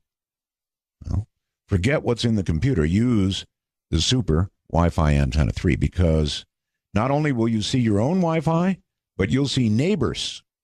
You'll see their Wi-Fi. In other words, this thing receives DX Wi-Fi. That means very distant Wi-Fi. It's quite a piece of technology. And it's only $99.95. The Super USB Wi-Fi Antenna 3 can be ordered right now for $99.95 by calling 1-800-522-8863. That's 1-800-522-8863. The C. Crane Company, of course, online at ccrane.com. If you don't have one of these, you certainly ought to. Dark Matter. I'm Art Bell. Sometimes music just sets it for me. And it doesn't get any better than this. Charles Faddis is my guest. CIA. Was CIA as recently as 2008. Is retired and talking to us about all kinds of things. And Charles, here's where I want to go. If something like this were finally revealed, and or you knew that it was coming, or it had already begun, what would be the best advice that you would give people in Cleveland and Santa Barbara and wherever, if it had already begun, what would you do? I know that there are a lot of people that are going to be, if you're talking about a biological attack, that are going to be talking about stockpiling medications or antibiotics and stuff like that. And I actually do keep a stockpile of antibiotics, but I'm not going to go down the road of trying to specify medications that people should take. What I would say is, in this kind of situation, what you ought to be prepared for is frankly the same kind of thing that would help you in a lot of other kind of disaster situations, which is you need to be prepared to hunker down for some period of time and sustain yourself. So right now I'm not talking about prepping, like digging a bunker in your backyard and being prepared to live for 5 years underground. I'm just saying you need to have thought through how it is you're going to deal with the fact that the city is, has been hit with a biological attack. People are being infected. It's spreading from person to person. And what you need to do right now is effectively go into old-fashioned quarantine.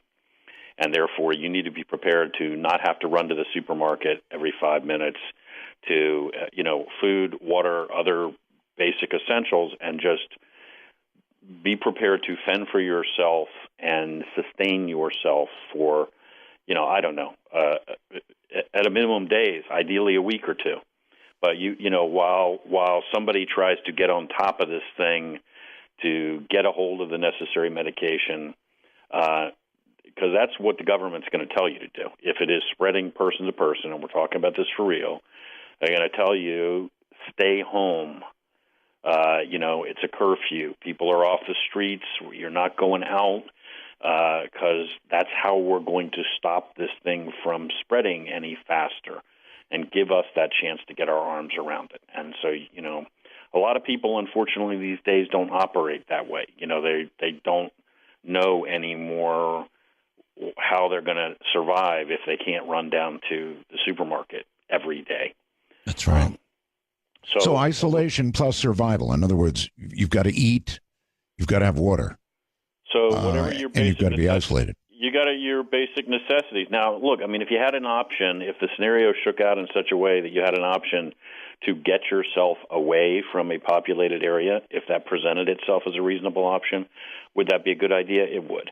But look, if you're in a major metropolitan area and all of a sudden word has broken that this is happening, you can imagine in any major metropolitan area that it will therefore be madness attempting to get out. And yes, you're not going anywhere. You're going to sit on the highway. You're going to be jammed. You're going to expose yourself to exactly what you're trying to avoid. What you need to do is just go to ground. And, yeah, it doesn't have to be fancy. Food, water, whatever you need to survive for some period of time without having to go out and circulate, and let the authorities try to get on top of it, get the amount of antibiotics, medication, medical personnel in, do whatever. And if they have to come up with something to inoculate against whatever this is, then there just may not be enough time. Is that right?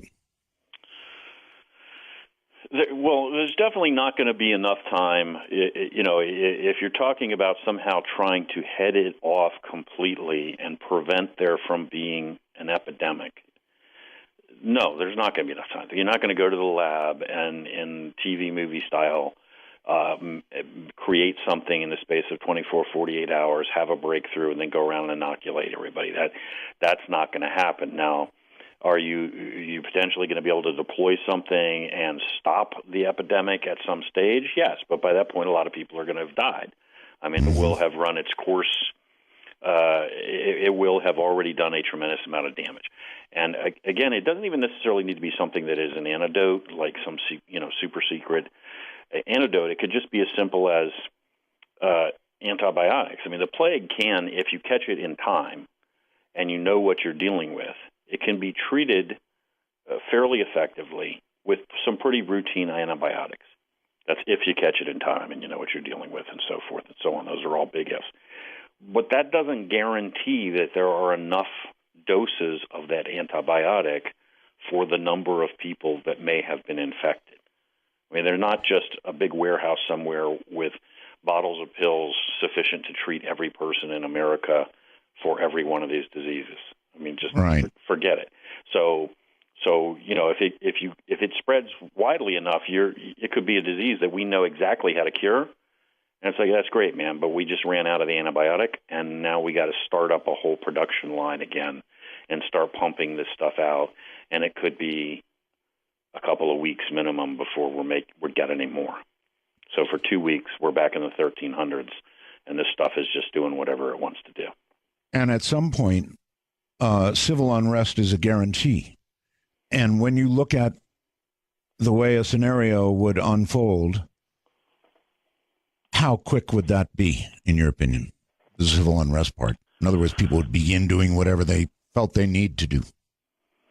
I think it's going to depend on the area, and I think it's going to depend on people's resources. But it could happen really, really, really fast in some areas. Right. When you read stories about what happened in the Black Death in Europe, and you get past the archaic language, you can see exactly. Look, people are people are scurrying from house to house, and the bodies are stacking up in the street, and nobody's doing anything about it anymore because it's every man for himself. People are in the same family, and somebody's infected, and they're sealing themselves off from that individual and no longer making any efforts to treat them because they know they can't treat them, and it's every man saving himself. I mean, because, well, that's the reality. So yeah, you're in your house, and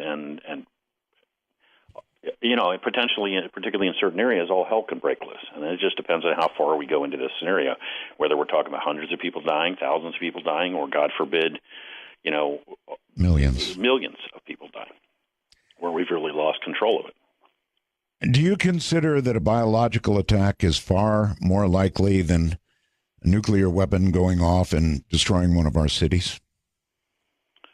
Yes, I think there is no question, and I would suggest to you that every other person who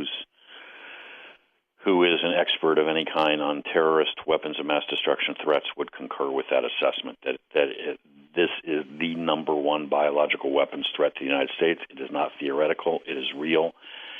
It could happen any day. That doesn't mean it's guaranteed to happen tomorrow. It just means you could wake up any day and find that this has occurred, and then we may or may not get our arms around it, and it may or may not really spread, or we may be able to contain it. I don't know, but I would be very surprised to see that one does not occur in the relatively near future, whatever that means, 10 years.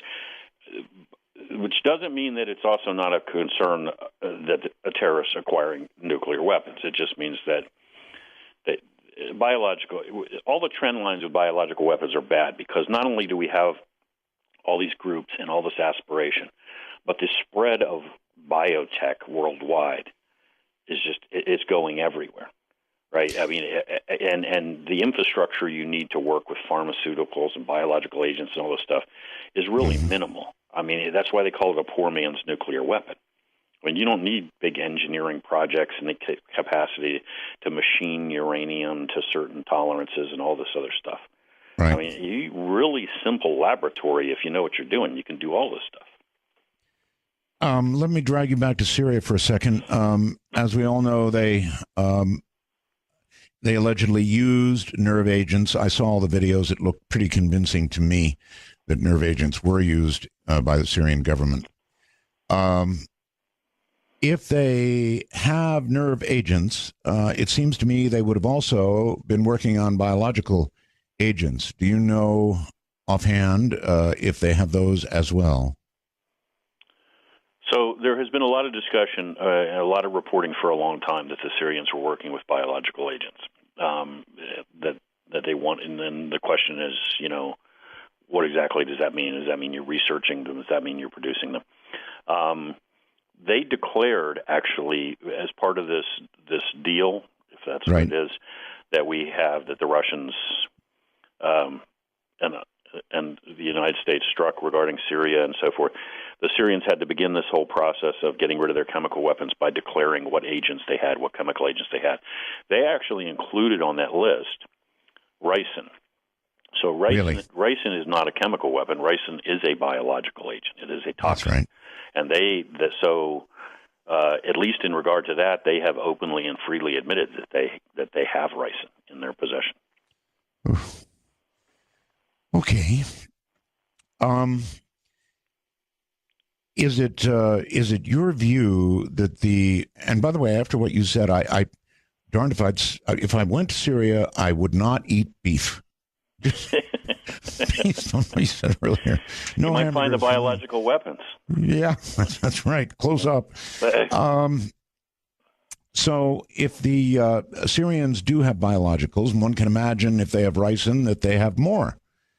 Do you think those, the really horrible things, will get turned over? It seems to me to be awfully easy for them to spirit those away to a location where they could be used in a last-ditch whatever. Well, at this point, look, you're talking about a war zone. It's been going on for 2 years. Big chunks of territory are not under government control anymore. Stuff has been moved around. Government bases have been overrun. So the idea that somehow or another stuff is not going to leak out of government it's crazy to assume that somehow in the midst of that the Syrians are going to retain complete control over whatever they have. I mean, absolutely 100% possible, real, could have already happened that chemical, biological agents, if they have them, have gotten into other people's hands and been moved away. Great. We just live in wonderful times, don't we? I'm searching for some good news. I just haven't found any yet. All right. Well, let's. I'll lighten it up by asking. One of my favorite shows, clearly, is Homeland. I'm sure you watch it. You must watch it, right? I have watched some of it. I do not religiously watch it. No. Oh, really? Okay. I was going to ask you. I mean, it deals a great deal with the CIA. And so I was going to ask you if it was realistic in that regard, or some of it's realistic. You know, look at in any trade. I think when you're in the trade and then somebody writes about it or produces a show about it, there's all kinds of stuff that will drive you crazy as a person who's in the trade. That Sure. probably does not matter at all to other people, right? I mean, if somebody puts together a program about your business and they're kind of going to blur together people that do 3 or 4 completely different jobs into one composite character, and that's absolutely, and that's going to drive you completely nuts. Dramatic license. I mean, you'll find out if they make a movie out of your book. You'll find out.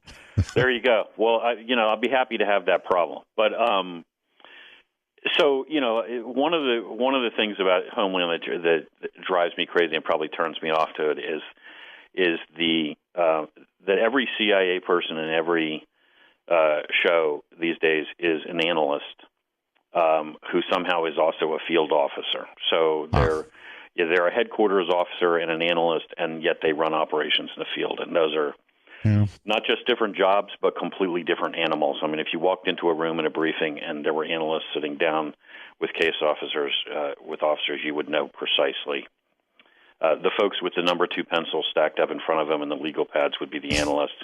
Right. And the guy sitting in the room with his feet up on the table looking like he's bored and wants to go back overseas, that's definitely your case officer. You know, the guy who has a problem with authority. So in other words, he is bored. He does want to get overseas, and he's wondering why he's locked in with these nerds. Well, that's a bad word. No, that's a perfect summation of exactly what the dynamic is that's going on. He's like, Get me out of Geek Town and let me get back to where the fun is. Okay. Well, just making friends as you go here.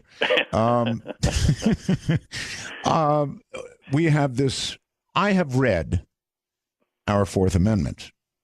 Surprise, surprise. I've read it.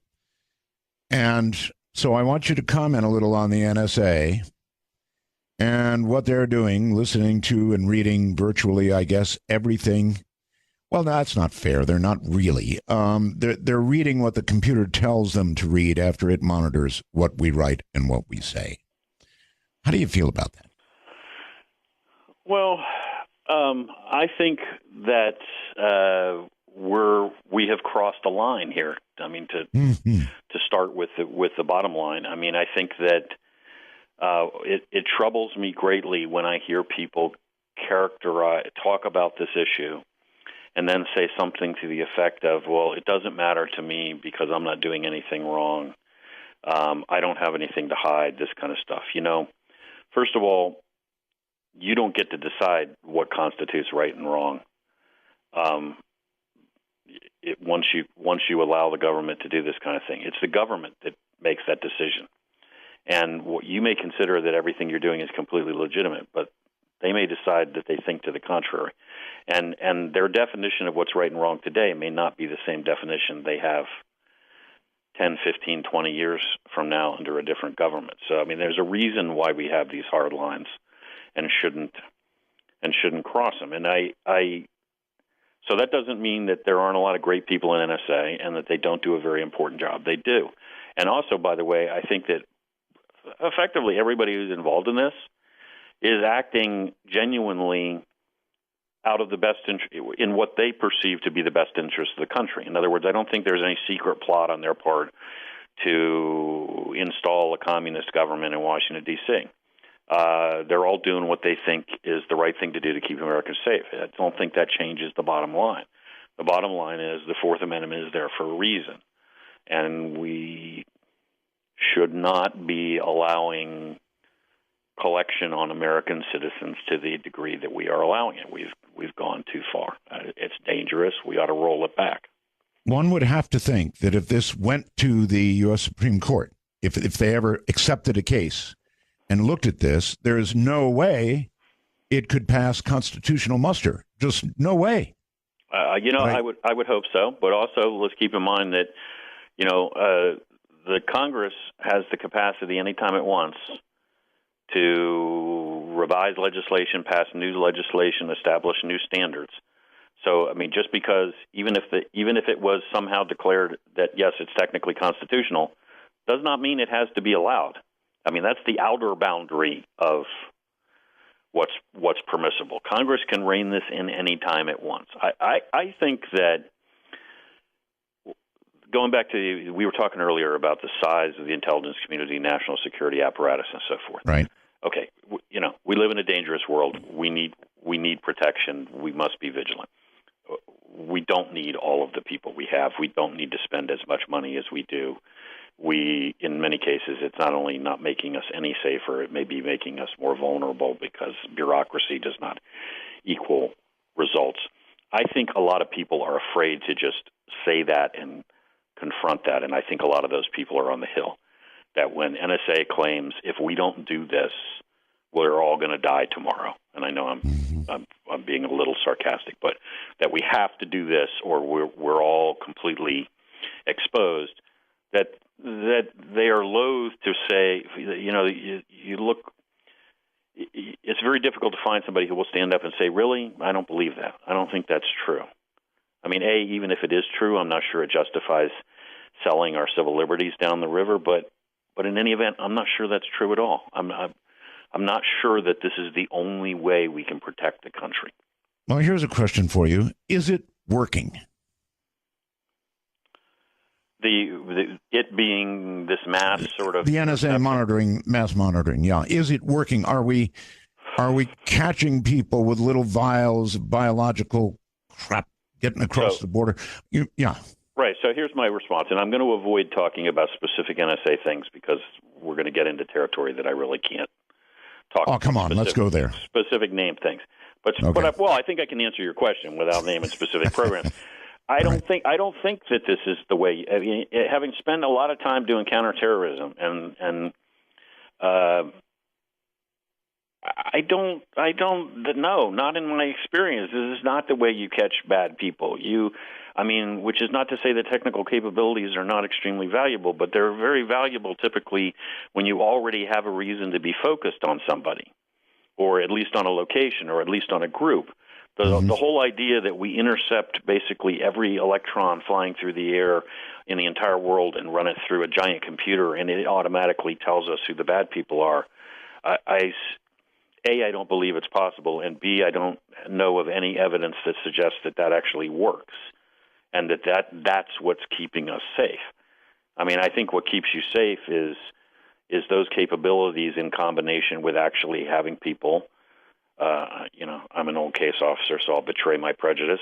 Guys out doing it the old-fashioned way, wearing out their shoe leather, running sources, focused operations, and then you're listening to the bad guy's phone and you're reading the bad guy's email, not intercepting every email on the planet and then trying to figure out which one of them's talking about a real wedding and which one of them's talking about a terrorist attack.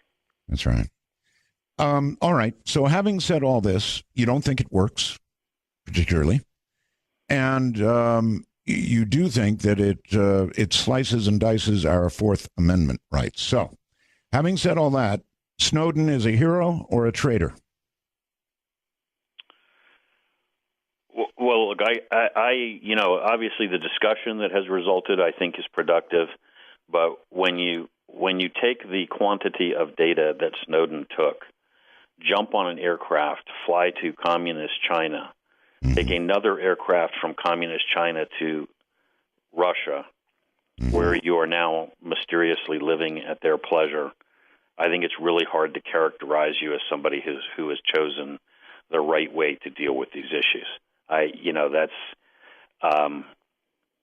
and I know that there are no easy answers, and I know that being a whistleblower often doesn't really seem to give you the protections you should, and I'm not sugarcoating any of that, but I'm just saying when you steal a whole bunch of classified information and you jump off a plane and you next show up in communist China, I think you're going to have a really hard time convincing me that you're really on the side of the angels now.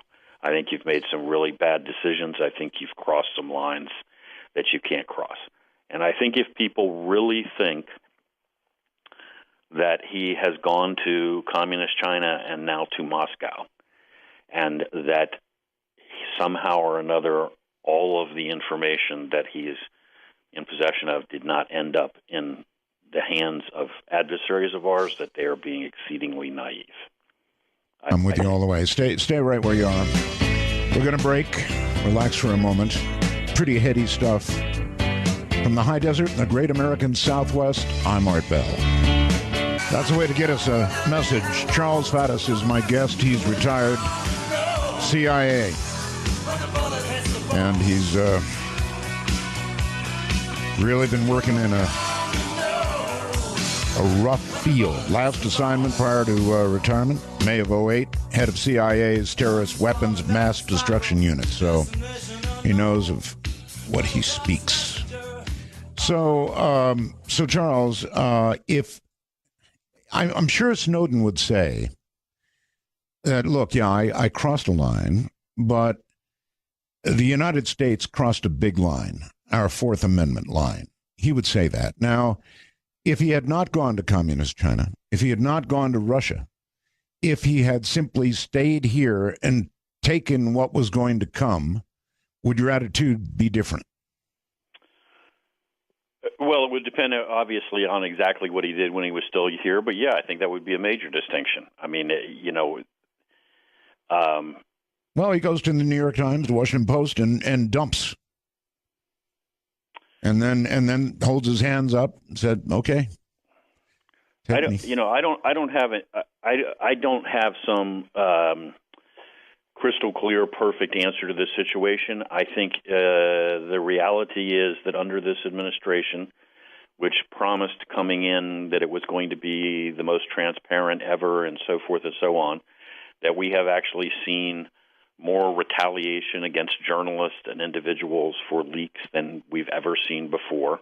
A lot of efforts to discourage people from coming out and talking things that,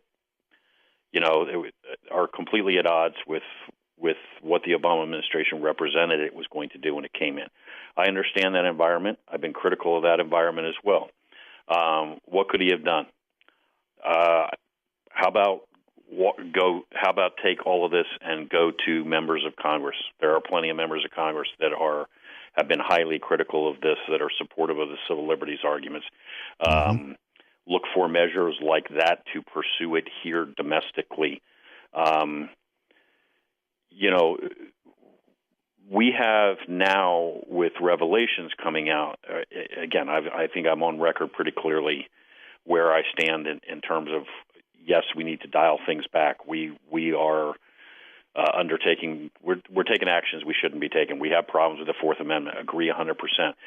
But we're not just compromise. We're not just discussing that. We are now discussing every day, it seems, rather technical, intricate details of capabilities that the National Security Agency possesses, irrespective of exactly how they're being used. We're telling people all over the planet exactly what their capabilities are. Well, fine. So we should not be using those capabilities on our own citizens, but we might very well want to be using them to know what the People's Liberation Army in China is up to, or what Al-Qaeda was planning, or Al-Shabaab is getting ready to do. No argument. And every time we compromise one of those things, an adversary changes their methodology.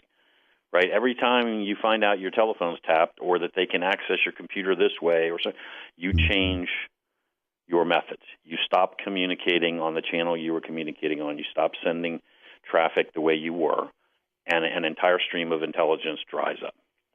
And that's the reality of what happens when you compromise operations, and that's the cost that we are paying.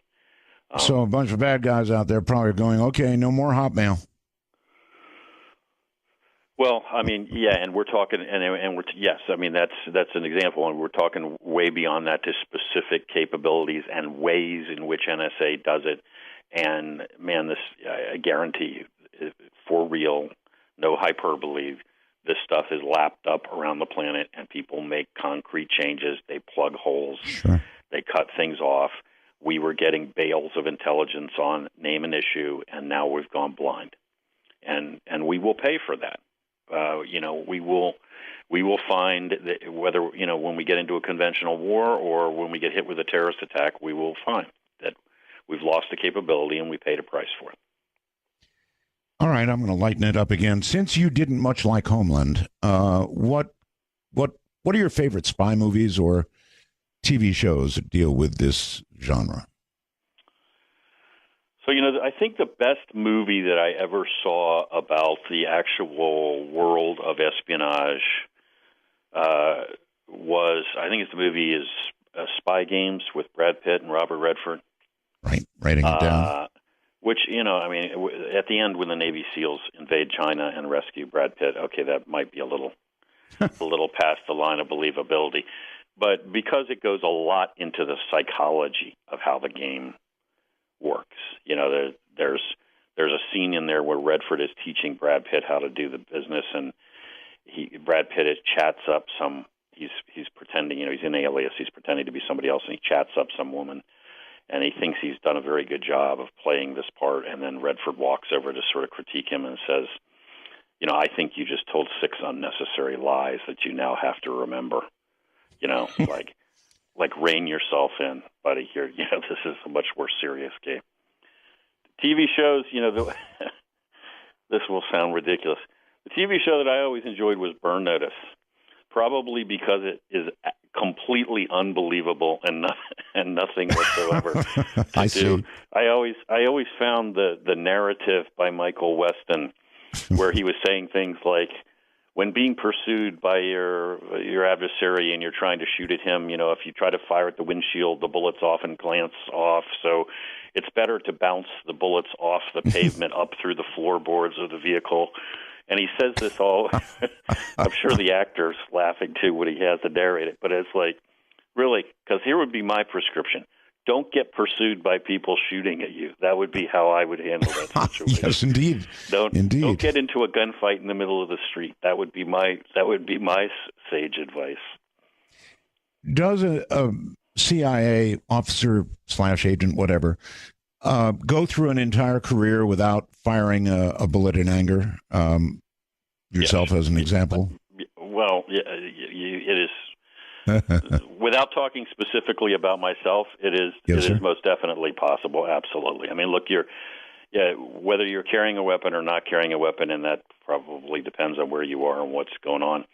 I mean, your job as a spy is effectively not to be caught. Not to be caught, and for them to not even know that you robbed them. I mean, your job as a spy is effectively the same job as a con man. A con man does not simply swindle you and take your money.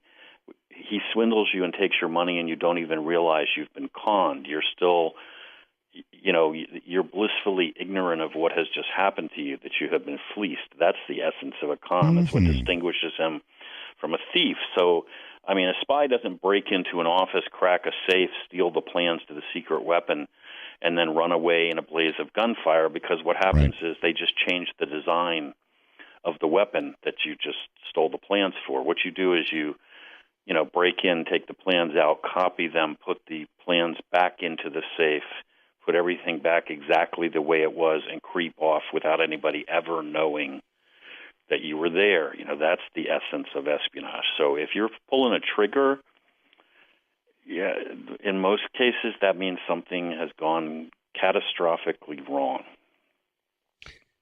I sensed when you accepted yourself from the rest of the response. This is another one of my pregnant pauses. Yes. So I guess I should not go there, huh?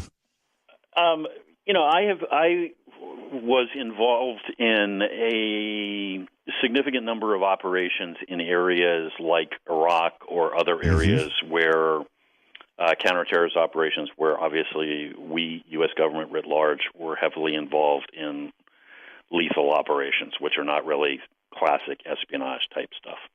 So, I mean, I'll leave it at that. Yeah, I've been involved in a number of operations where plenty of people got killed. Okay. Did you, regarding the killing of Osama bin Laden, did you know, without identifying, did you know the female depicted in that movie? I know of her. I don't really know her. I know a lot of people who know her much better than I do. Would they say that the movie was an accurate portrayal?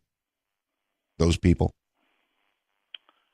No, I don't think that anybody on the inside thinks that that was an accurate portrayal. I mean, in some ways, it's an accurate portrayal of her personality. But any suggestion, which I watched that movie, and that movie, parts of it drove me crazy. But any suggestion, which the movie, I mean, basically the movie is based on this premise that if it wasn't for this one person, we wouldn't have ever found bin Laden, and she sort of spearheaded the entire effort over a period of years. And I'm not trying to take away from her contribution or say that she did not make a significant contribution. I'm just saying that's a completely erroneous picture. I mean, that effort involved hundreds of people over years, and many other people that made at least as big a contribution as she did. What would you say to somebody who would come to you? As I mentioned earlier in the show, a lot of talk show hosts come to me and say, "Hey, Art, what do I do? How do I do this? Advice, please." If somebody were to come to you, let's say graduating from college, and they would say, "You know what? I'm really thinking I'd like to be in intelligence. I'd like to be in the CIA. I'd like to be an operative, actually." What advice would you give them? Well, you know, I actually do. I talk to a fair number of people who ask me that question. Pretty much, several times a month, I get approached by somebody who has exactly that conversation with me. What I try to do is I try to be completely straight with them. I mean, when I think the CIA is a vitally important organization. I obviously think there are things we need to fix. There's a lot of very serious work that needs to be done, but it's a vitally important organization. When I was a case officer on the street, abroad, running assets, running operations, as far as I was concerned, there was no better job in the world. I mean, on those days when Washington would get out of the way and we were running assets and really making a difference, we were doing important stuff. Frankly, we were having a blast. Great time. But I also tell them, give them the reality. It is incredibly long hours. It is all consuming. I mean, in many ways, when you're abroad, you're never off duty. You're working 24/7, even if you're not technically working. I mean, there's really no such thing as like a rear area. You are on. It's incredibly stressful. You are, if you screw up, if you don't have your stuff together, people die, people go to prison. Yes. There are huge consequences. You are often working in extremely difficult, dangerous areas.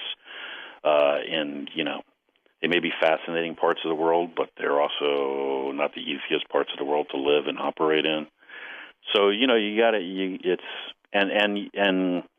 it's not like, it's not even really like the military where you have a larger unit. There are no parades. There are no public, you don't get your medals and accolades. I mean, everything sort of occurs in the shadows. So you better be really self-motivated. You better be able to, if you're looking for somebody else to validate you and tell you you're doing a good job and slap you on the back, you're doomed. And also, you're usually working in a very small outfit. So you better also be a self-starter. I mean, if you have an officer and you have to kick him in the rear to get him moving, he's worthless. You don't have time for that. You send him home. You put him on a plane. How about this? It seems to me, with what you've described in terms of the job, you've almost described it as, part-time, if not full-time con man, really. And I understand that.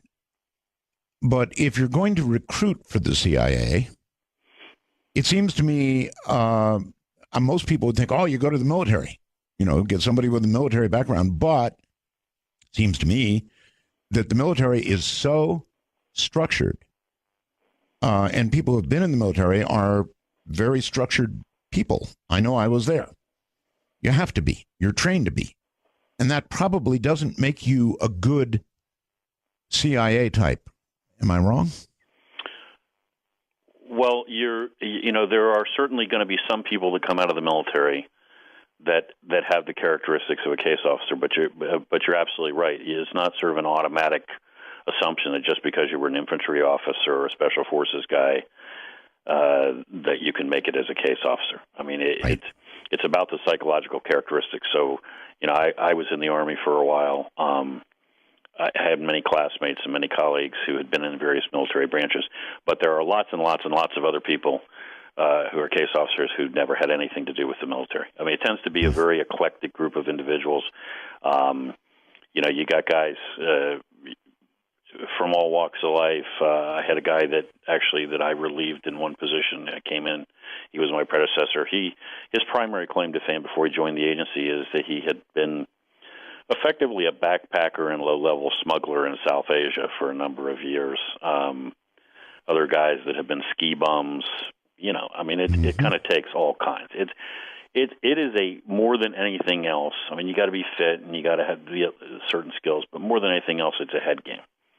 So that comes down to the psychology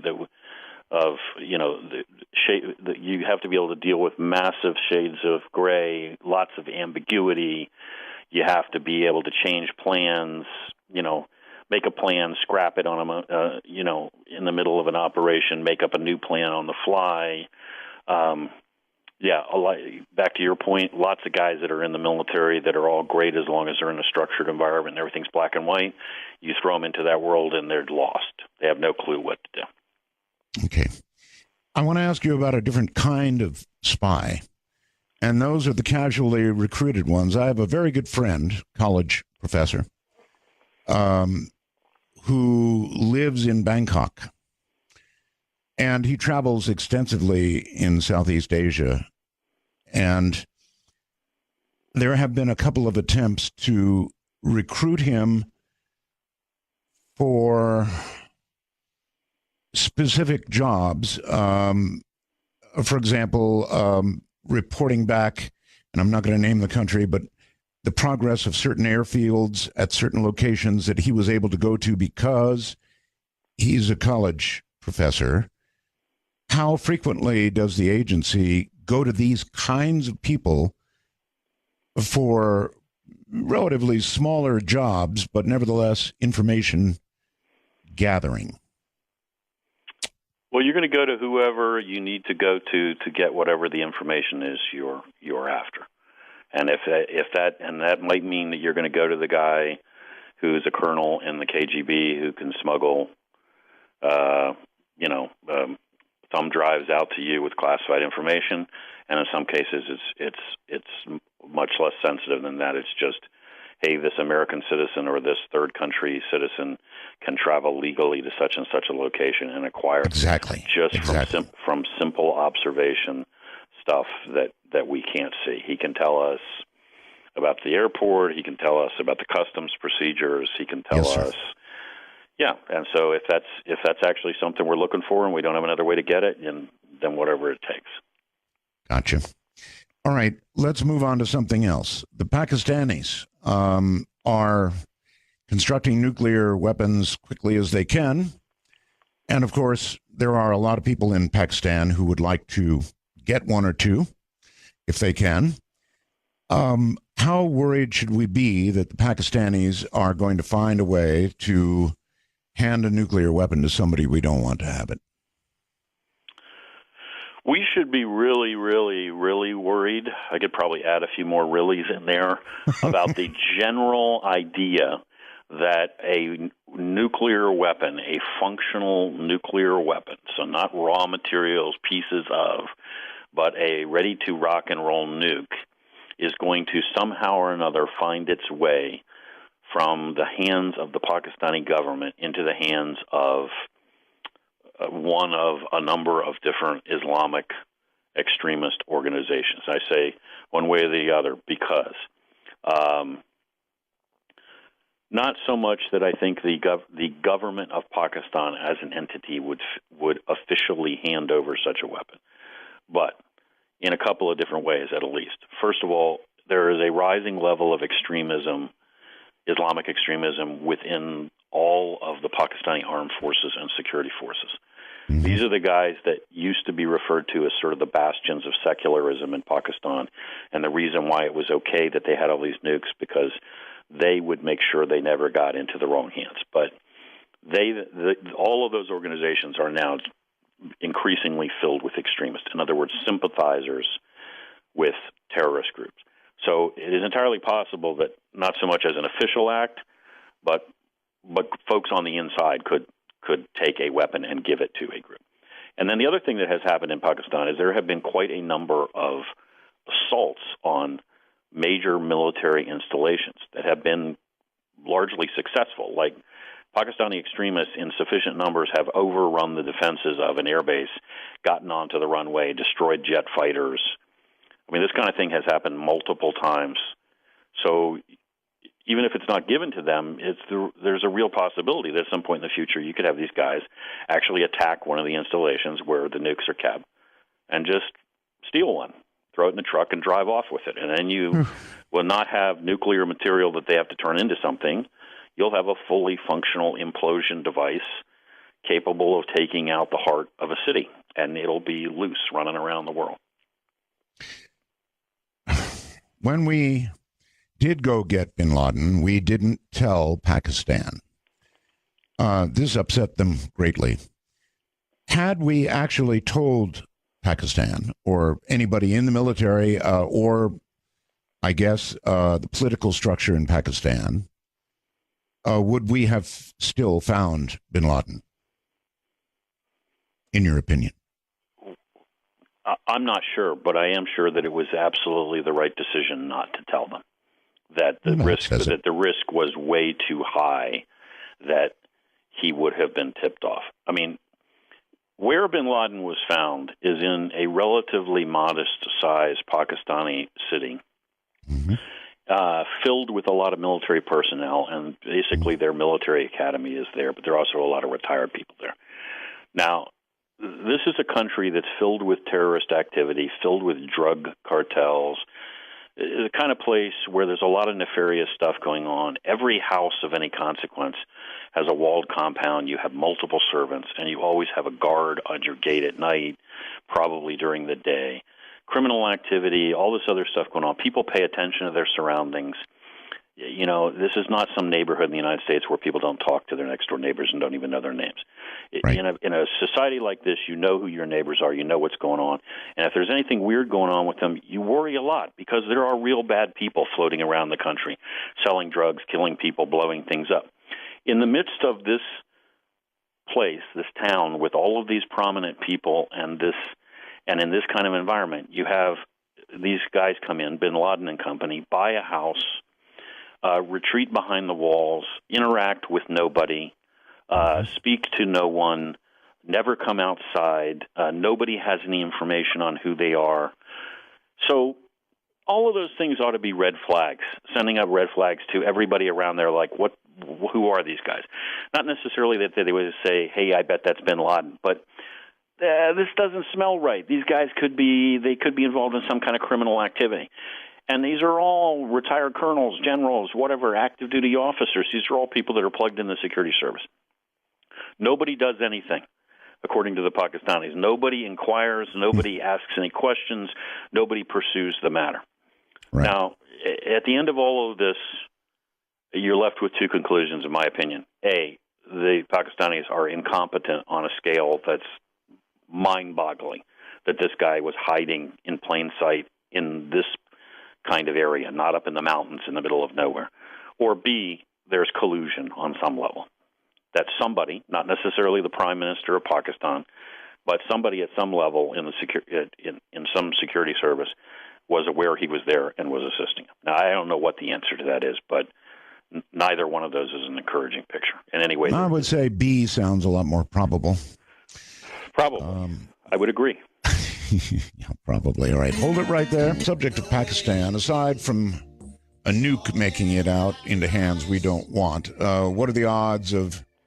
I know we've come close in the past. India and Pakistan could be tossing nukes back and forth, and it could happen quickly. What do you think? I think everybody who studies this kind of problem agrees that that is the most likely place on the entire planet to have the first all-out, for-real nuclear exchange between two countries. And you're absolutely right. It could happen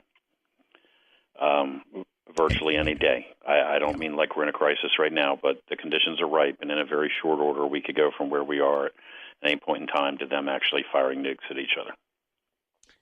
People have this idea that cooler heads would prevail, if not prior to an act. After the first few fell, cooler heads would quickly prevail. Isn't it more likely, and I know these things are war gamed, but that once it began at any level, it would quickly escalate to all in on somebody's part? Yeah, well, it's certainly at least as likely as it is that somebody's going to actually gain control over it. You know, I remember, I'll leave the country out of this so we can talk about it, but I remember once discussing in a location on the planet when people were asking us about why we didn't have the nuclear war plans for a particular country, why we didn't know what they were. Like, in other words, why hadn't we stolen them yet? Mm-hmm. And my response was, you know, you presuppose that they have such a plan and that there is such a plan to steal. Just because we think like that and we have that level of organization and detail does not require everyone else on the planet to act like we do. They may, you know, and I think that would be I think you would have mass confusion and dysfunctional government, and you would exchange nuclear weapons, and then you would rapidly lose big chunks of the government completely in both countries because they would be annihilated, and after that you'd have chaos.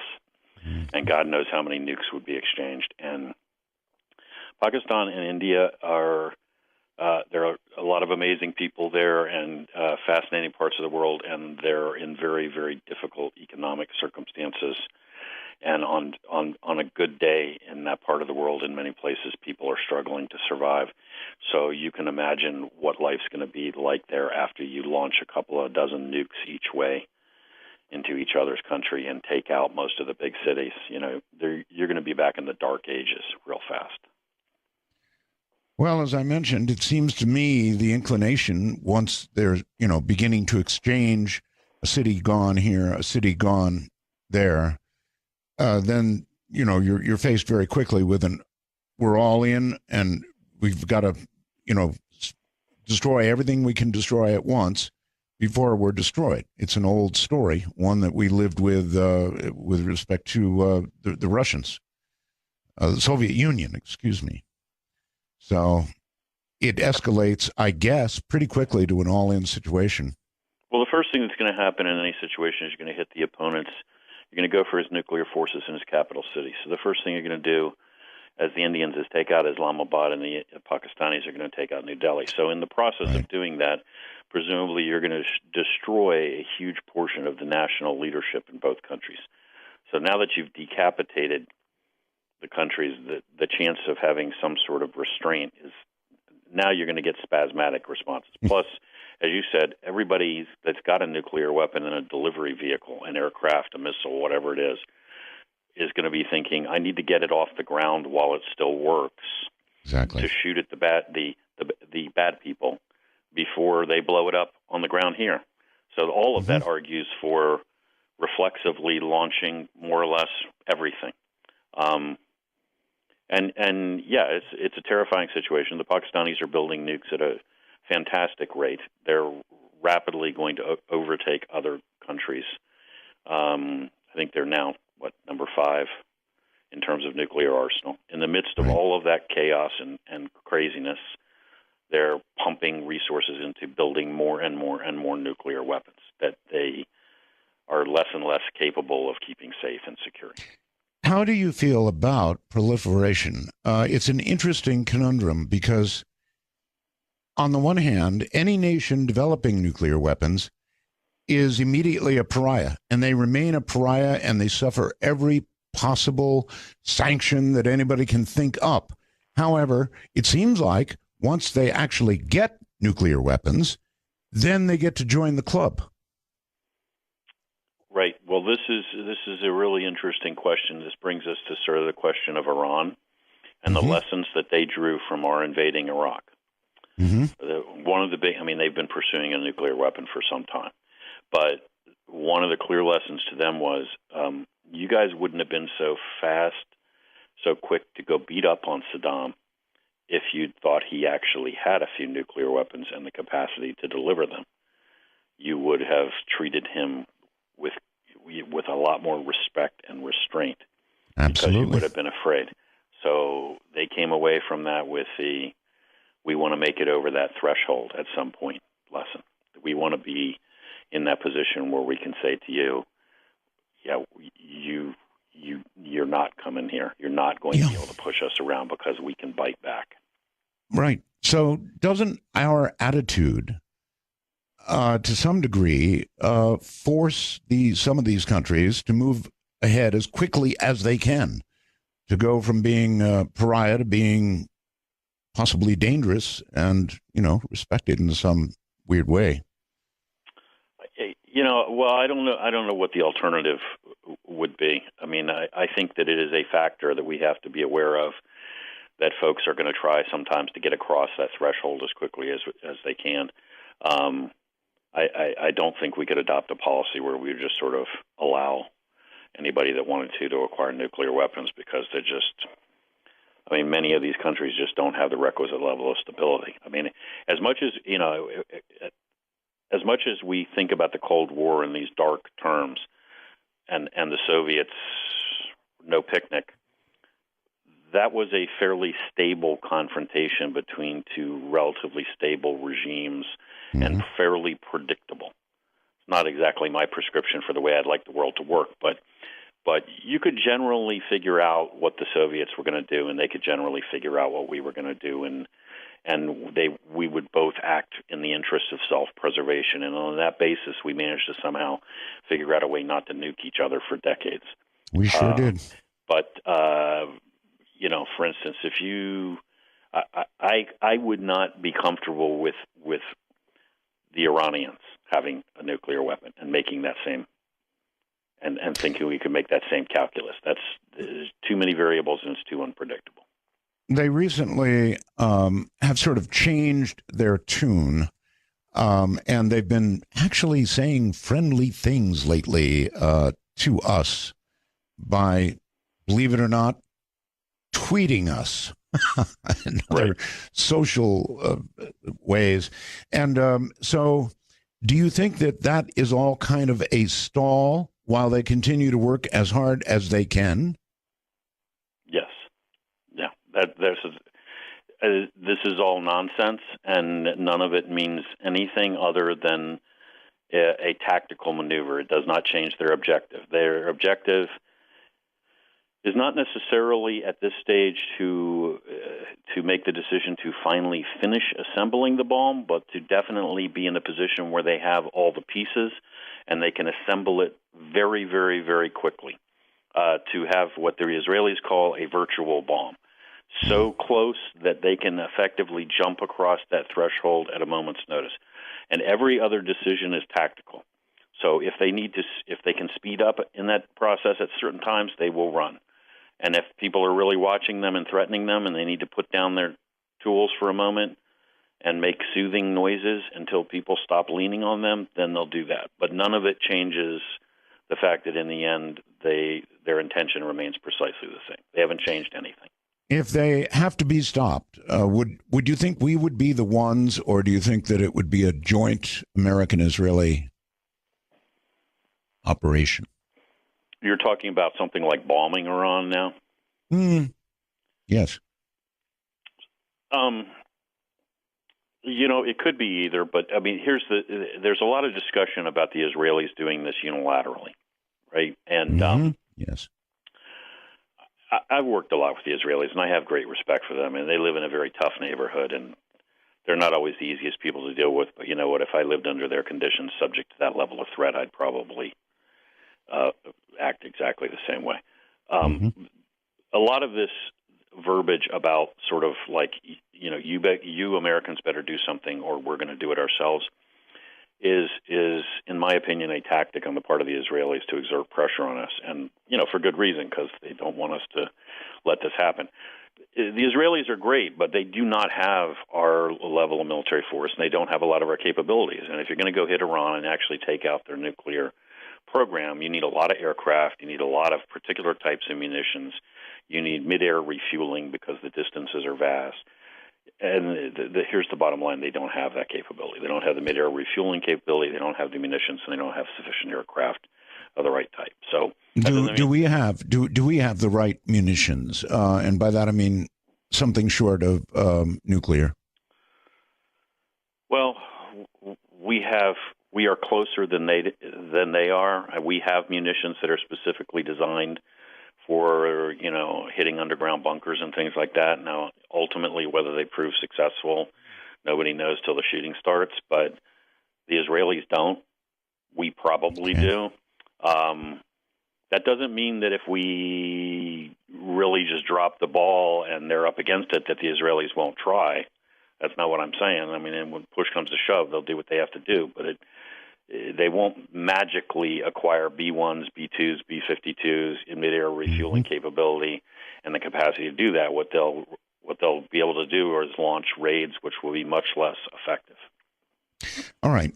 We're short on time, but I want to ask you about other threats. And another one that's been making lots of noise and then suddenly shut up is North Korea. They successfully launched a missile, somewhat successfully, and they somewhat successfully have tested nuclear devices. There's some argument about that, the amount of the actual yield and all that. But how much of a threat is North Korea with regard to the possibility of a second Korean War? I mean, Seoul is right there. Yeah, right. I mean, that's the thing that people who haven't been to Korea don't realize, that Seoul is virtually in the front lines here. I mean, when the war starts, the capital city is more or less in artillery range, and a huge portion of the population is right in the middle of the war. You know, I think it's a very significant threat in the sense that the North Koreans, it's just a pretty erratic and in some ways difficult and unpredictable regime. I mean, it's just so bizarre that it's very hard to kind of rule anything out with the North Koreans. Even when you've made your best calculus, there's still a very large wild card factor that they could just do something completely irrational. That said, I will say this. I think what the North Koreans have done is they have fallen into a pattern for many years now of basically being what I refer to as nuclear brats.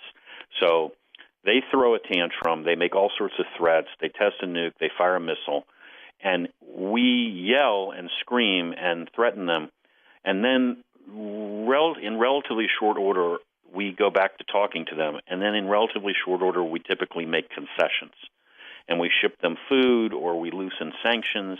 That's right. In other words, we reward them for their behavior. So that's right. I think the best course of action with them is obviously to maintain military force to respond if they attack. But by and large, when they're doing all of this madness, to just sort of ignore them.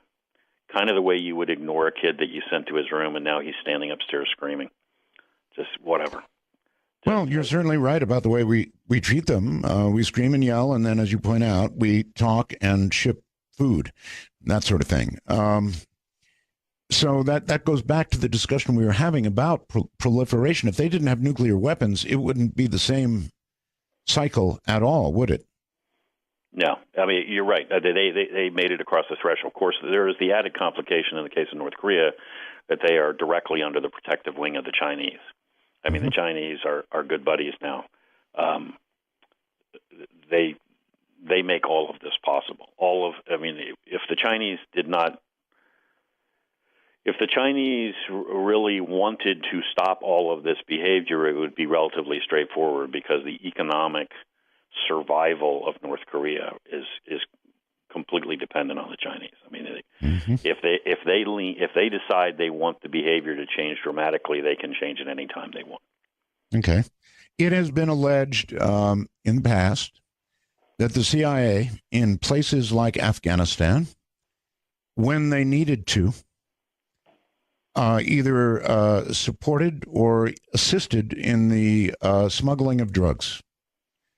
Would you care to comment on that or not? Yeah, I think that there is no truth to any of those allegations that I have ever heard. I mean, I have heard stories about stuff being moved back in the days of Air America in Southeast Asia. Mm-hmm. I mean, I wasn't flying on Air America in Southeast Asia, so I can't swear to you that no drugs ever moved on an Air America plane.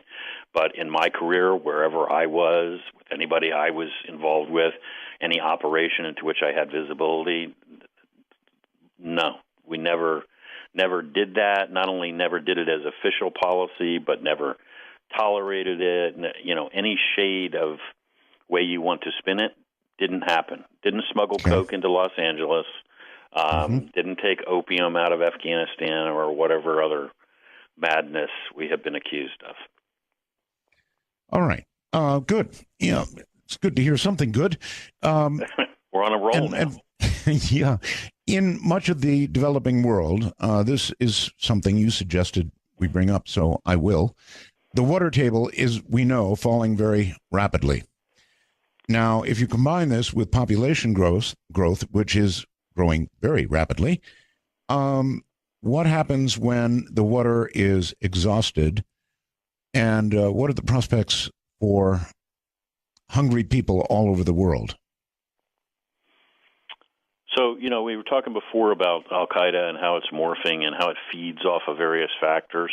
That's right. I mean, this is, you know, true more broadly than Al-Qaeda of problems, instability, violence, threats to world peace. I mean, we have a massive population growth issue, and we have major issues like falling water tables. So, for instance, in India, which sort of, for a time period, kind of escaped from the threat of famine by bringing in all sorts of hybrid crops, they paid the price for that by the fact that these hybrid crops, these new crops, need a lot more water than what grew there originally.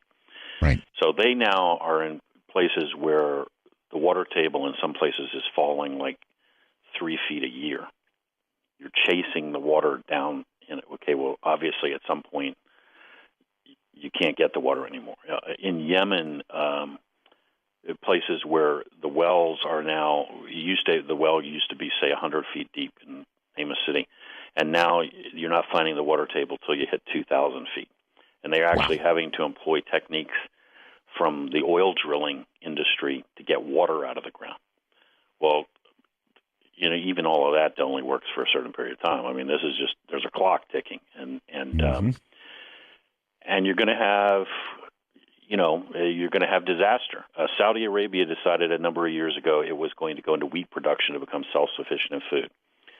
They had an aquifer underground, but it was what's called a fossil aquifer, meaning there's a certain amount of water, but it's not recharging from rainfall. Whatever the hell's in the aquifer is there. And when you finish sucking it dry, it's not going to recharge because, well, it's a desert now. Right. They've drained it, so they don't produce their wheat crop. That's done.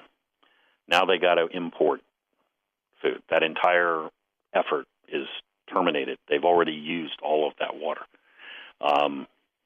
So this is happening all over the place. You know, population growth, and it, you know, I mean, what results when you all of a sudden you got people and you can't feed them, and entire cities can't get water.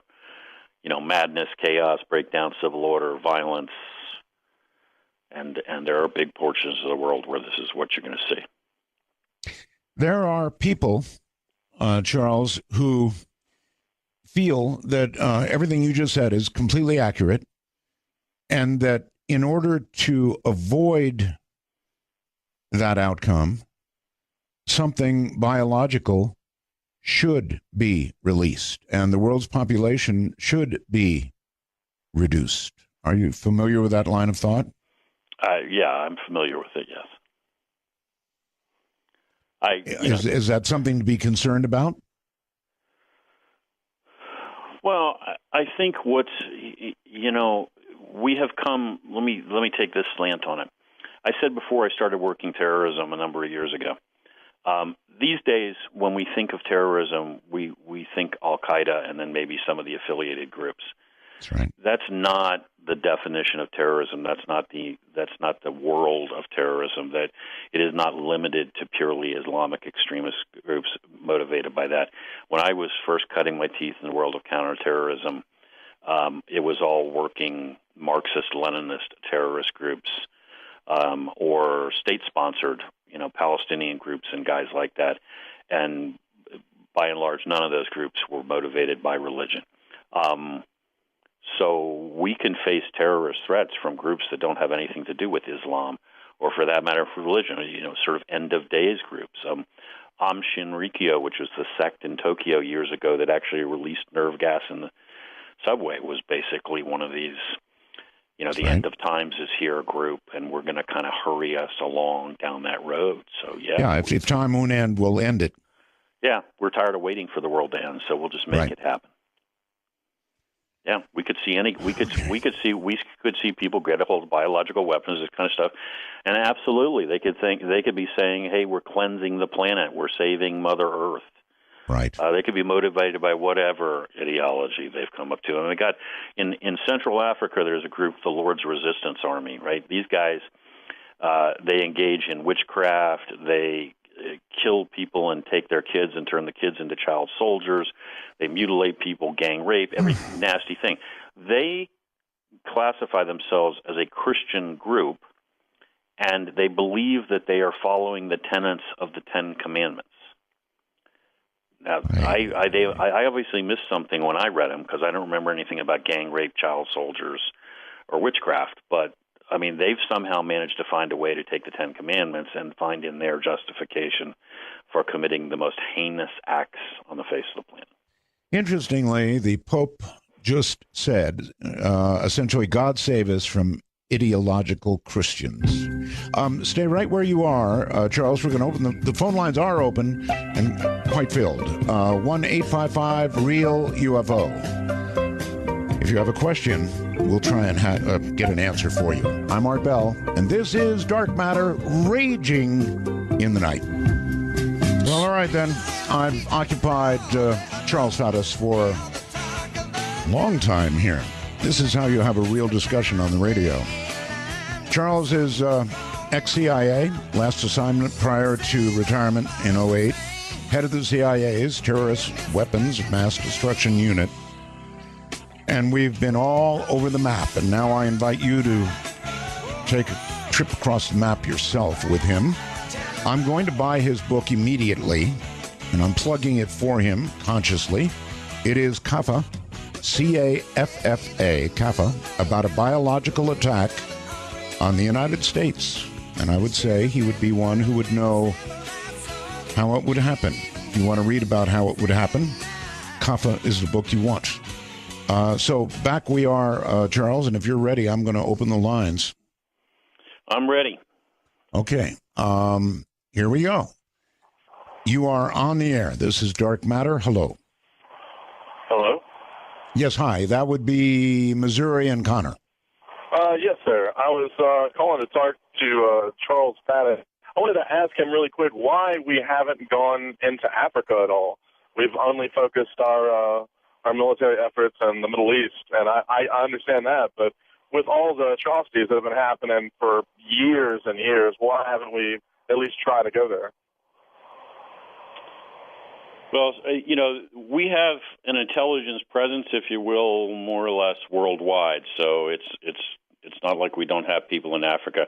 But actually, even on a sort of special operations front or counterterrorism front, there are a fair number of activities going on in Africa. I mean, Somalia, Kenya, those areas, Djibouti. So we do have a presence there. It doesn't get as much attention, and it hasn't had as much emphasis, but there are people focused on those issues. Is it fair to say, Charles, that we go where our interests are? In other words, when one tribe slaughters another in Africa and 500,000 people die, or whatever, that's in Africa. We're not as interested. Or Cambodia. If, lots of people are killed in Cambodia, we're not as interested. If it happens in the Middle East where there's lots of oil, we're more interested. Is that fair? I think that's probably a fair characterization if you look over where we have intervened, where we haven't intervened. That seems to be accurate. I mean, I'm a big proponent of the idea that we ought to be considerably more careful about where we intervene. I'm not an isolationist, but I've had my fill of nation building.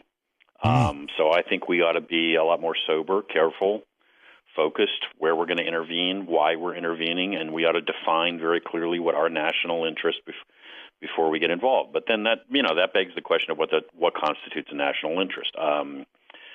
Is it only securing energy supplies, or is it also at some point does genocide rise to that level?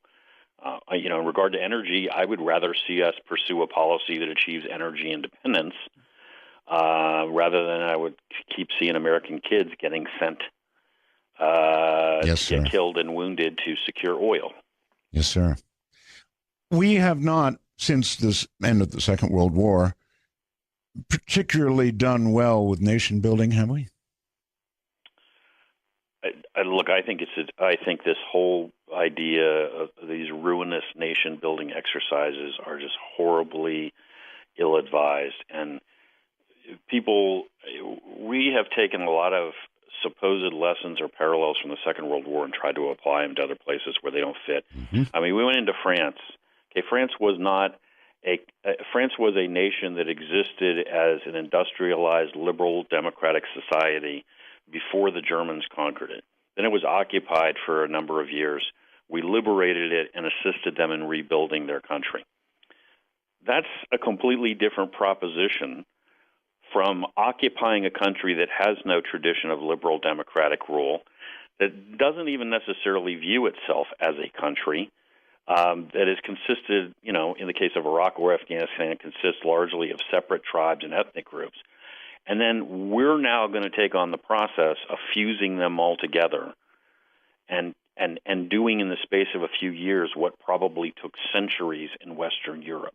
And is it fair to say that democracy is not always exportable, certainly not successfully?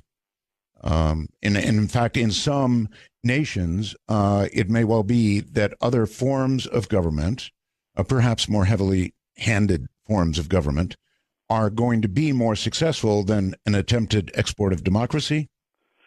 I think it's certainly fair to say that if you're talking about current conditions, that is absolutely the case. Now, I'm maybe optimistic, I think, enough to think that eventually most countries may evolve at some point in the future there. Hopefully. But we're not going to do that in the space of a few years. And we're not prepared to pay the price in dollars and blood to make it happen. And I don't see any reason why it's essential to our national security that we do that. 5 months into the invasion of Afghanistan, we had destroyed al-Qaeda and the Taliban.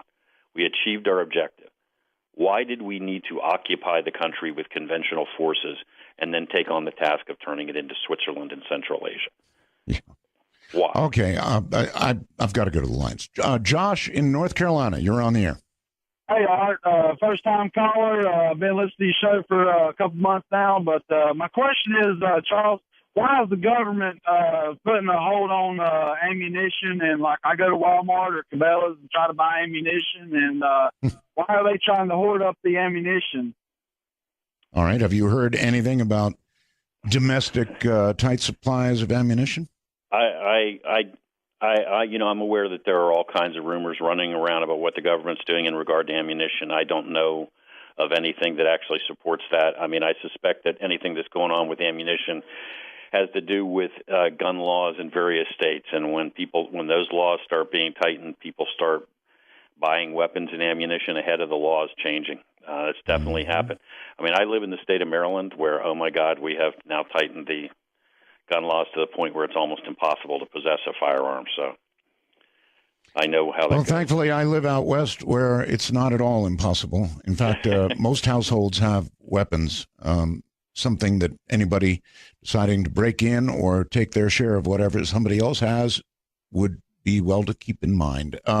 You're on the air from Texas, Jerry. Hi. Yes, Art. Thanks for taking my call. Hello, Charles. I've got a question for you. I've heard a rumor that over in Jabal al-Loz, over in Saudi, that they set up a missile air defense system, and they were trying to get those nuke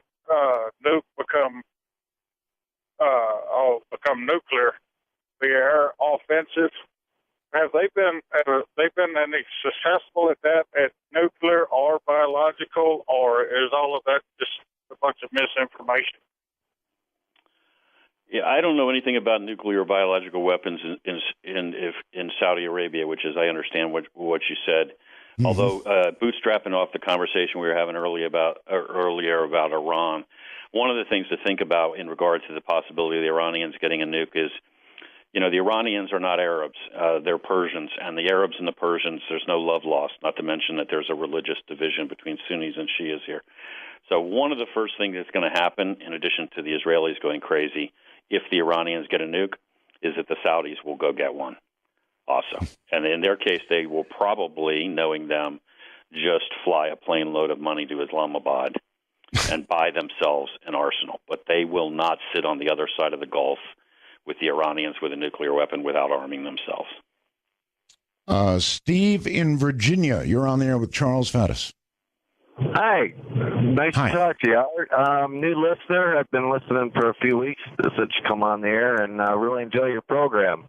Thank you. Very interesting. It makes the long nights, driving all night, go by a lot faster. Charles, very interesting show. I'm former Army. I was airborne infantry. I was a long-range reconnaissance patrol guy, and got to do a little bit of stuff. Nothing like probably what you did, but I got a question. I used to like that show, 24. How realistic is that one, or is that just all BS too?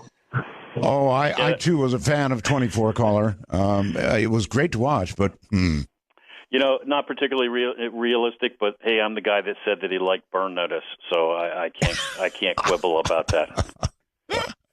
Okay, off to Michigan, I think, and Bill. Hi, Bill.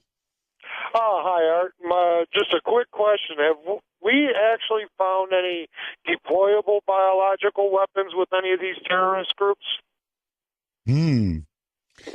Good one. So the question becomes what we mean by deployable. The issue with biological weapons and chemical weapons frequently, or the biggest issue is less the capacity to make them and more the capacity to disseminate them. In other words, to spread them effectively. So we were talking before about Aum Shinrikyo in Japan and hitting the subway with nerve gas, and their nerve gas was very, very deadly. But they did a really terrible job of disseminating it, thank God, and they only killed a handful of people. And that tends on the biological side to be the breakdown with terrorist groups as well. They can acquire or cultivate or create small quantities of the material, but they can't figure out yet how to use it effectively. So let's hope they stay hung up like that for a while. Okay. Agreed. All right. Thank you very much. All right. I guess I would classify you, Charles, as surprised that we have not yet had a biological attack here of significance. Well, yeah, I mean, mildly. I mean, and apprehensive, maybe. We have a tendency, unfortunately, it seems to me, to not really treat a threat as serious until such time as we have suffered the consequences. So for those of us who worked counterterrorism pre-9/11, there was no great surprise that, we were surprised by the specific attack, but that al-Qaeda was out to get us and was going to kill us and was going to keep doing that was very clear. They had already, after all, blown up 2 of our embassies. They had tried to sink a warship in Yemen. We were already at war with them, and yet it took 3,000 people getting killed before we could get people to all of a sudden cut us some slack and let us start going after these guys. So, my nightmare is that that's what it's going to take to get us to really get serious about a biological threat, is that we're actually going to have to get hit somewhere, and have thousands of people at a minimum die, and then all of a sudden we will decide to employ serious measures to stop it. Okay, the following is not a serious question at all, something I've always wondered about, and maybe the CIA knows. Could there be any truth to the fact that cold remedy companies are out with little vials of the flu every year, spreading it about prior to their advertising campaigns? Wow, I believed that entire operation was secret until just now. Now I realize the whole thing's been blown. Yeah. You got to laugh once in a while. Not to my knowledge, but again, back to my earlier response, I've been wrong before, so who knows? Yes. Colorado brings David. Hi, David. Hey, Art, welcome back there. And to your guest there, I'd like to thank him personally for his service to his country. What I was wondering there is he was talking about the possibility of a nuclear bomb being maybe stolen from Pakistan, something like that. But what kind of a danger we really over here in the continental United States? Because from my understanding, they have a very limited shelf life without maintenance to them. And, do they really have the ability to get it over here that quick?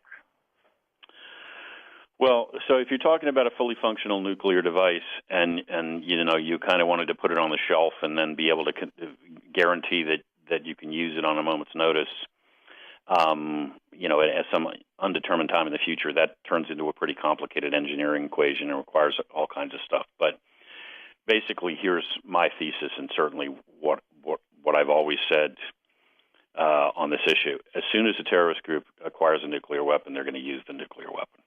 As fast as they can get it to anything that they consider to be a target that's worthy of the use of that weapon, they will take it to that target. It'll be largely opportunistic. So if they have a capacity to get it to the United States, they'll get it to the United States, and they'll pretty much get it to whatever city they just happen to be able to get it to, based on whatever random factors are at play. If not, they'll get it to Europe, or they'll get it to wherever. Speed of delivery, you know what the most likely way they do it? They're going to throw it in a container and put it on a cargo ship. Mm-hmm. And then it's going to steam into port in Long Beach, or it's going to steam into a port in Jersey. And I'm not even sure it'll ever be even offloaded.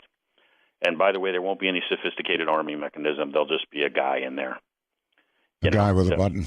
There'll be a guy with a button and whatever he needs to eat and drink in a bucket to relieve himself, and he'll ride with the thing, and then he'll press the plunger, and boom. And it'll go off on the docks in Long Beach, or go off on the docks in Jersey, or it'll go off in New York Harbor. And you just imagine the event. No matter what the casualties are, catastrophic. I'm afraid I can't imagine. And it might occur before anything was even checked. Not that they get to check that many containers, but why wait for that? Yeah, exactly why I think it'll go off on the docks. They won't take the chance of getting caught. All right, Texas and Will. Hi, Will. Hi. Thanks for having me on the show. Quick question for you, Mr. Charles. As per a possible biological attack, 2 parts to this. Could you consider that as a precursor to a more conventional attack?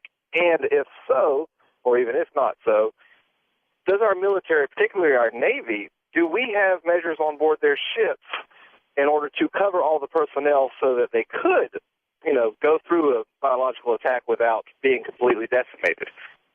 Both good questions. A biological attack followed by something more conventional. Yeah, sure. It could absolutely be the case. And no, we do not necessarily just automatically have the means to defend against it. Just real quick, when the Russians were hot and heavy on their biological program, they played with a variety of biological agents. One of those was tularemia. And one of the reasons they played with that, there are a variety of reasons. One of them is it's relatively easy to work with. It lives for relatively long periods of time. When you're looking to weaponize things, you don't want the weapon to basically fade out on you. Anyway, but the tularemia basically was not designed to kill people.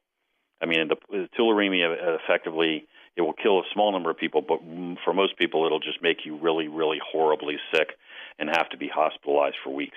And that was the specific reason they wanted to use it, because they figured they would make huge numbers of people sick, and then those people would put a massive drain on our resources, hospitals, and so forth. And so they wanted the people to stay alive but be so ill that they would suck resources to be cared for. And that was specifically to weaken us in conjunction with a conventional war or a conflict. Sure. I think that was the sort of the theory in most every war. You're better off wounding people because then somebody else has to come along and try and carry them off the battlefield. Or, instead of taking out one, you take out 2 or 3. Exactly the same principle. Yeah. To Illinois and Scott. Hey, Art Roswell's and 51s. Spoke to you last week. I used to be stationed, and Charles, nice to meet you. You've been a great guest. I used to be in the military as well, just retired last year, and I was privy to some information as far as getting briefings there in northern Japan. We had to always, the joke was we were closer to Pyongyang than we were Tokyo. So we'd always worry about the threats that could come about and had to see those various briefings and be ready and prepared for that. But one of the places that we were always kind of concerned with, and I know you brought it up earlier, was India and Pakistan. And my question is, with their pretty much, my knowledge is that they've got a pretty antiquated detection system to where it's they see you fire, they fire. There's no red phone, there's no 30 minutes coming over the Arctic Circle like there would be if it was a Russian attack. And with those two countries going to war, it's almost guaranteed that nukes will be used if they were to ever go to war, and hopefully they don't.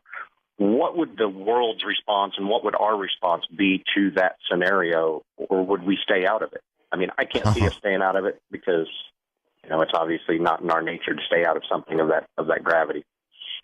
Really good question. Yeah, well, I think your description of the situation in terms of lack of warning and so forth is pretty accurate. I mean, they don't have the systems that geographically there's no distance. I mean, yeah, if they're going to be lucky to have notice before something impacts, and then they're just going to fire. What would we do? I think we would do whatever we felt like we could to try to convince them to stop.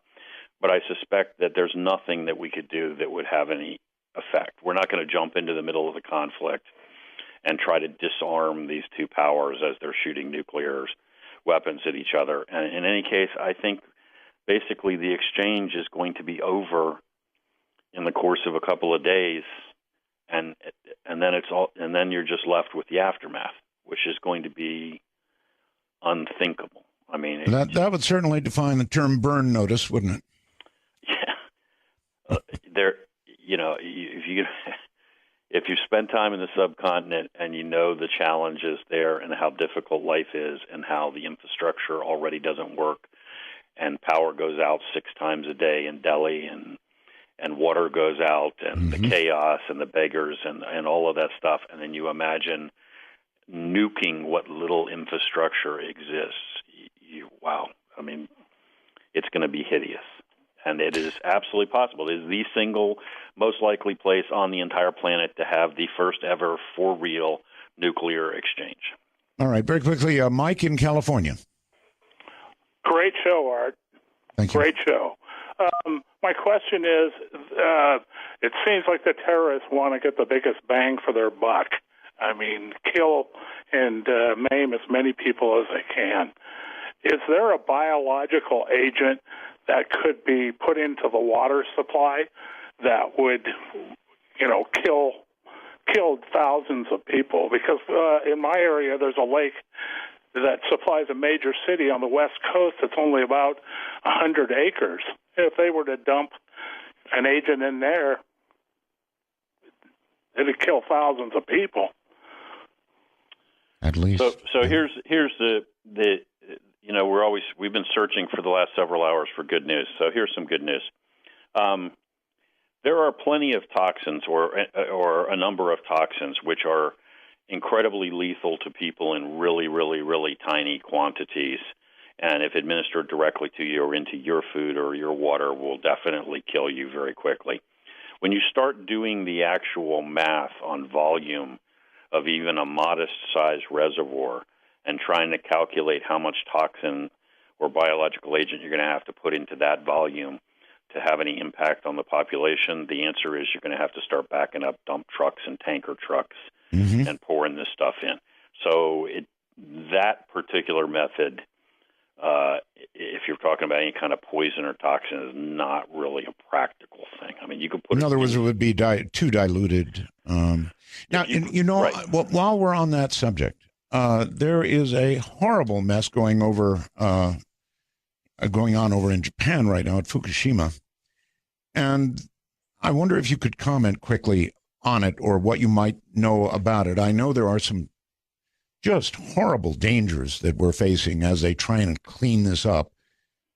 The possibility of these fuel rods being exposed to the air, and if number 4 lets go, you just don't even want to know what's going to happen. Are you up on that at all?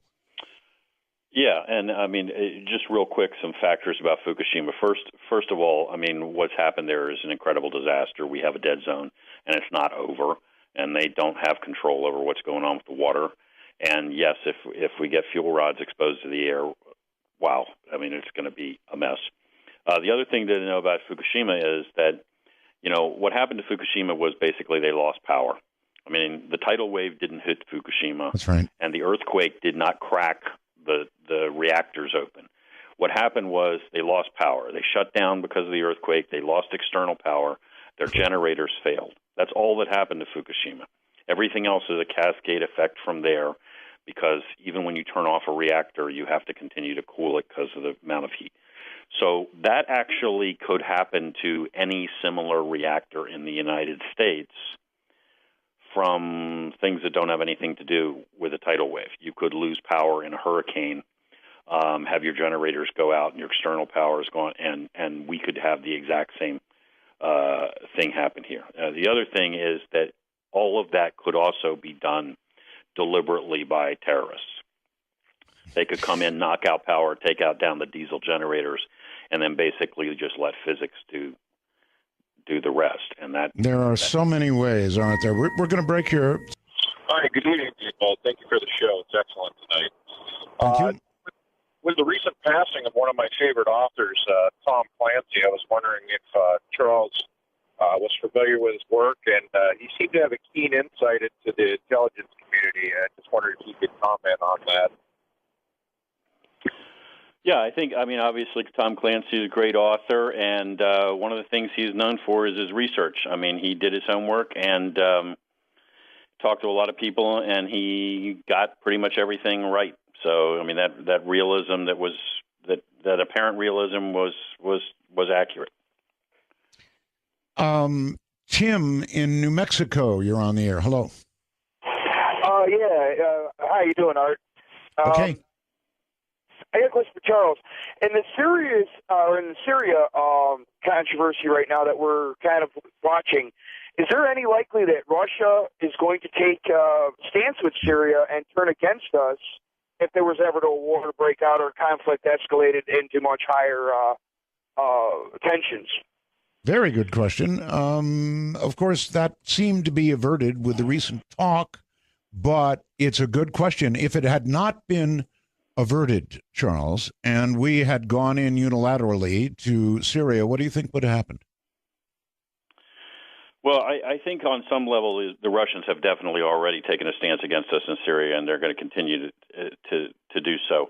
If we had gone in unilaterally, would they intervene militarily directly? I suspect not. The Russians are pragmatists and realists, and that probably would not have seemed like a winning proposition. But they probably would have looked for every place else on the planet to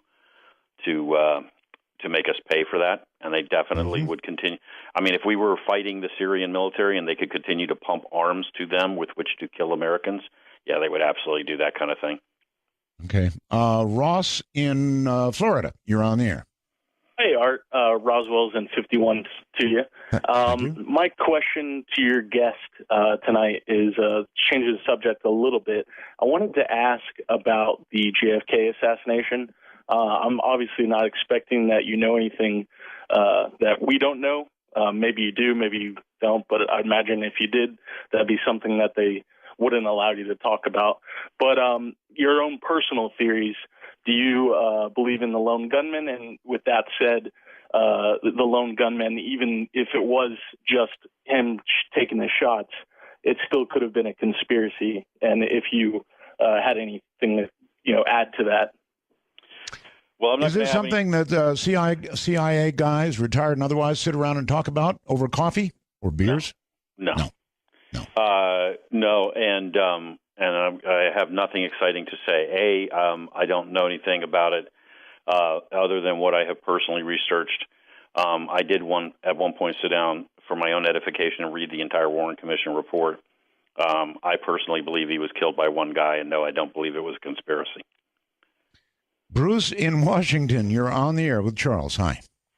Yes, sir. Thanks for coming back on the air, Art. I've listened to you since you came on here in Seattle, and anyway, just awesome. Hey, my question has to do with, I read a book called 1 Second After by William Fortune, I think his last name is, and it has to do with the EMP attack and the use of that by terrorists against the United States. Oh, yes. And then kind of a trailer. I came into the show late. Did you ask about Roswell, New Mexico? No, I and did what not. he might. Okay, no, gotcha. I didn't. But let's take your first one first. 1 second after, and the possibility of an EMP attack. What do you think about that, Charles? Well, there's a lot of people that are concerned about EMP. In fact, I know even people in Congress that are concerned about the idea of an EMP attack, which would basically fry all electronics. There's a lot of people that are concerned about it in the context of nuclear attack as part of the impact of a nuclear weapon going off. I don't know of any other realistic options, real-world near-term options for somebody to generate this electromagnetic pulse without a nuclear weapon. That's the stuff of fiction. But probably being worked on, though.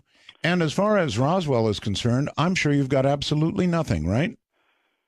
Yeah, I get absolutely nothing. When I left the bunker where they keep the alien bodies, they made me swear that I would never talk about it. So I knew that. All right. Listen, my friend, you have been just fabulous. What an incredible interview.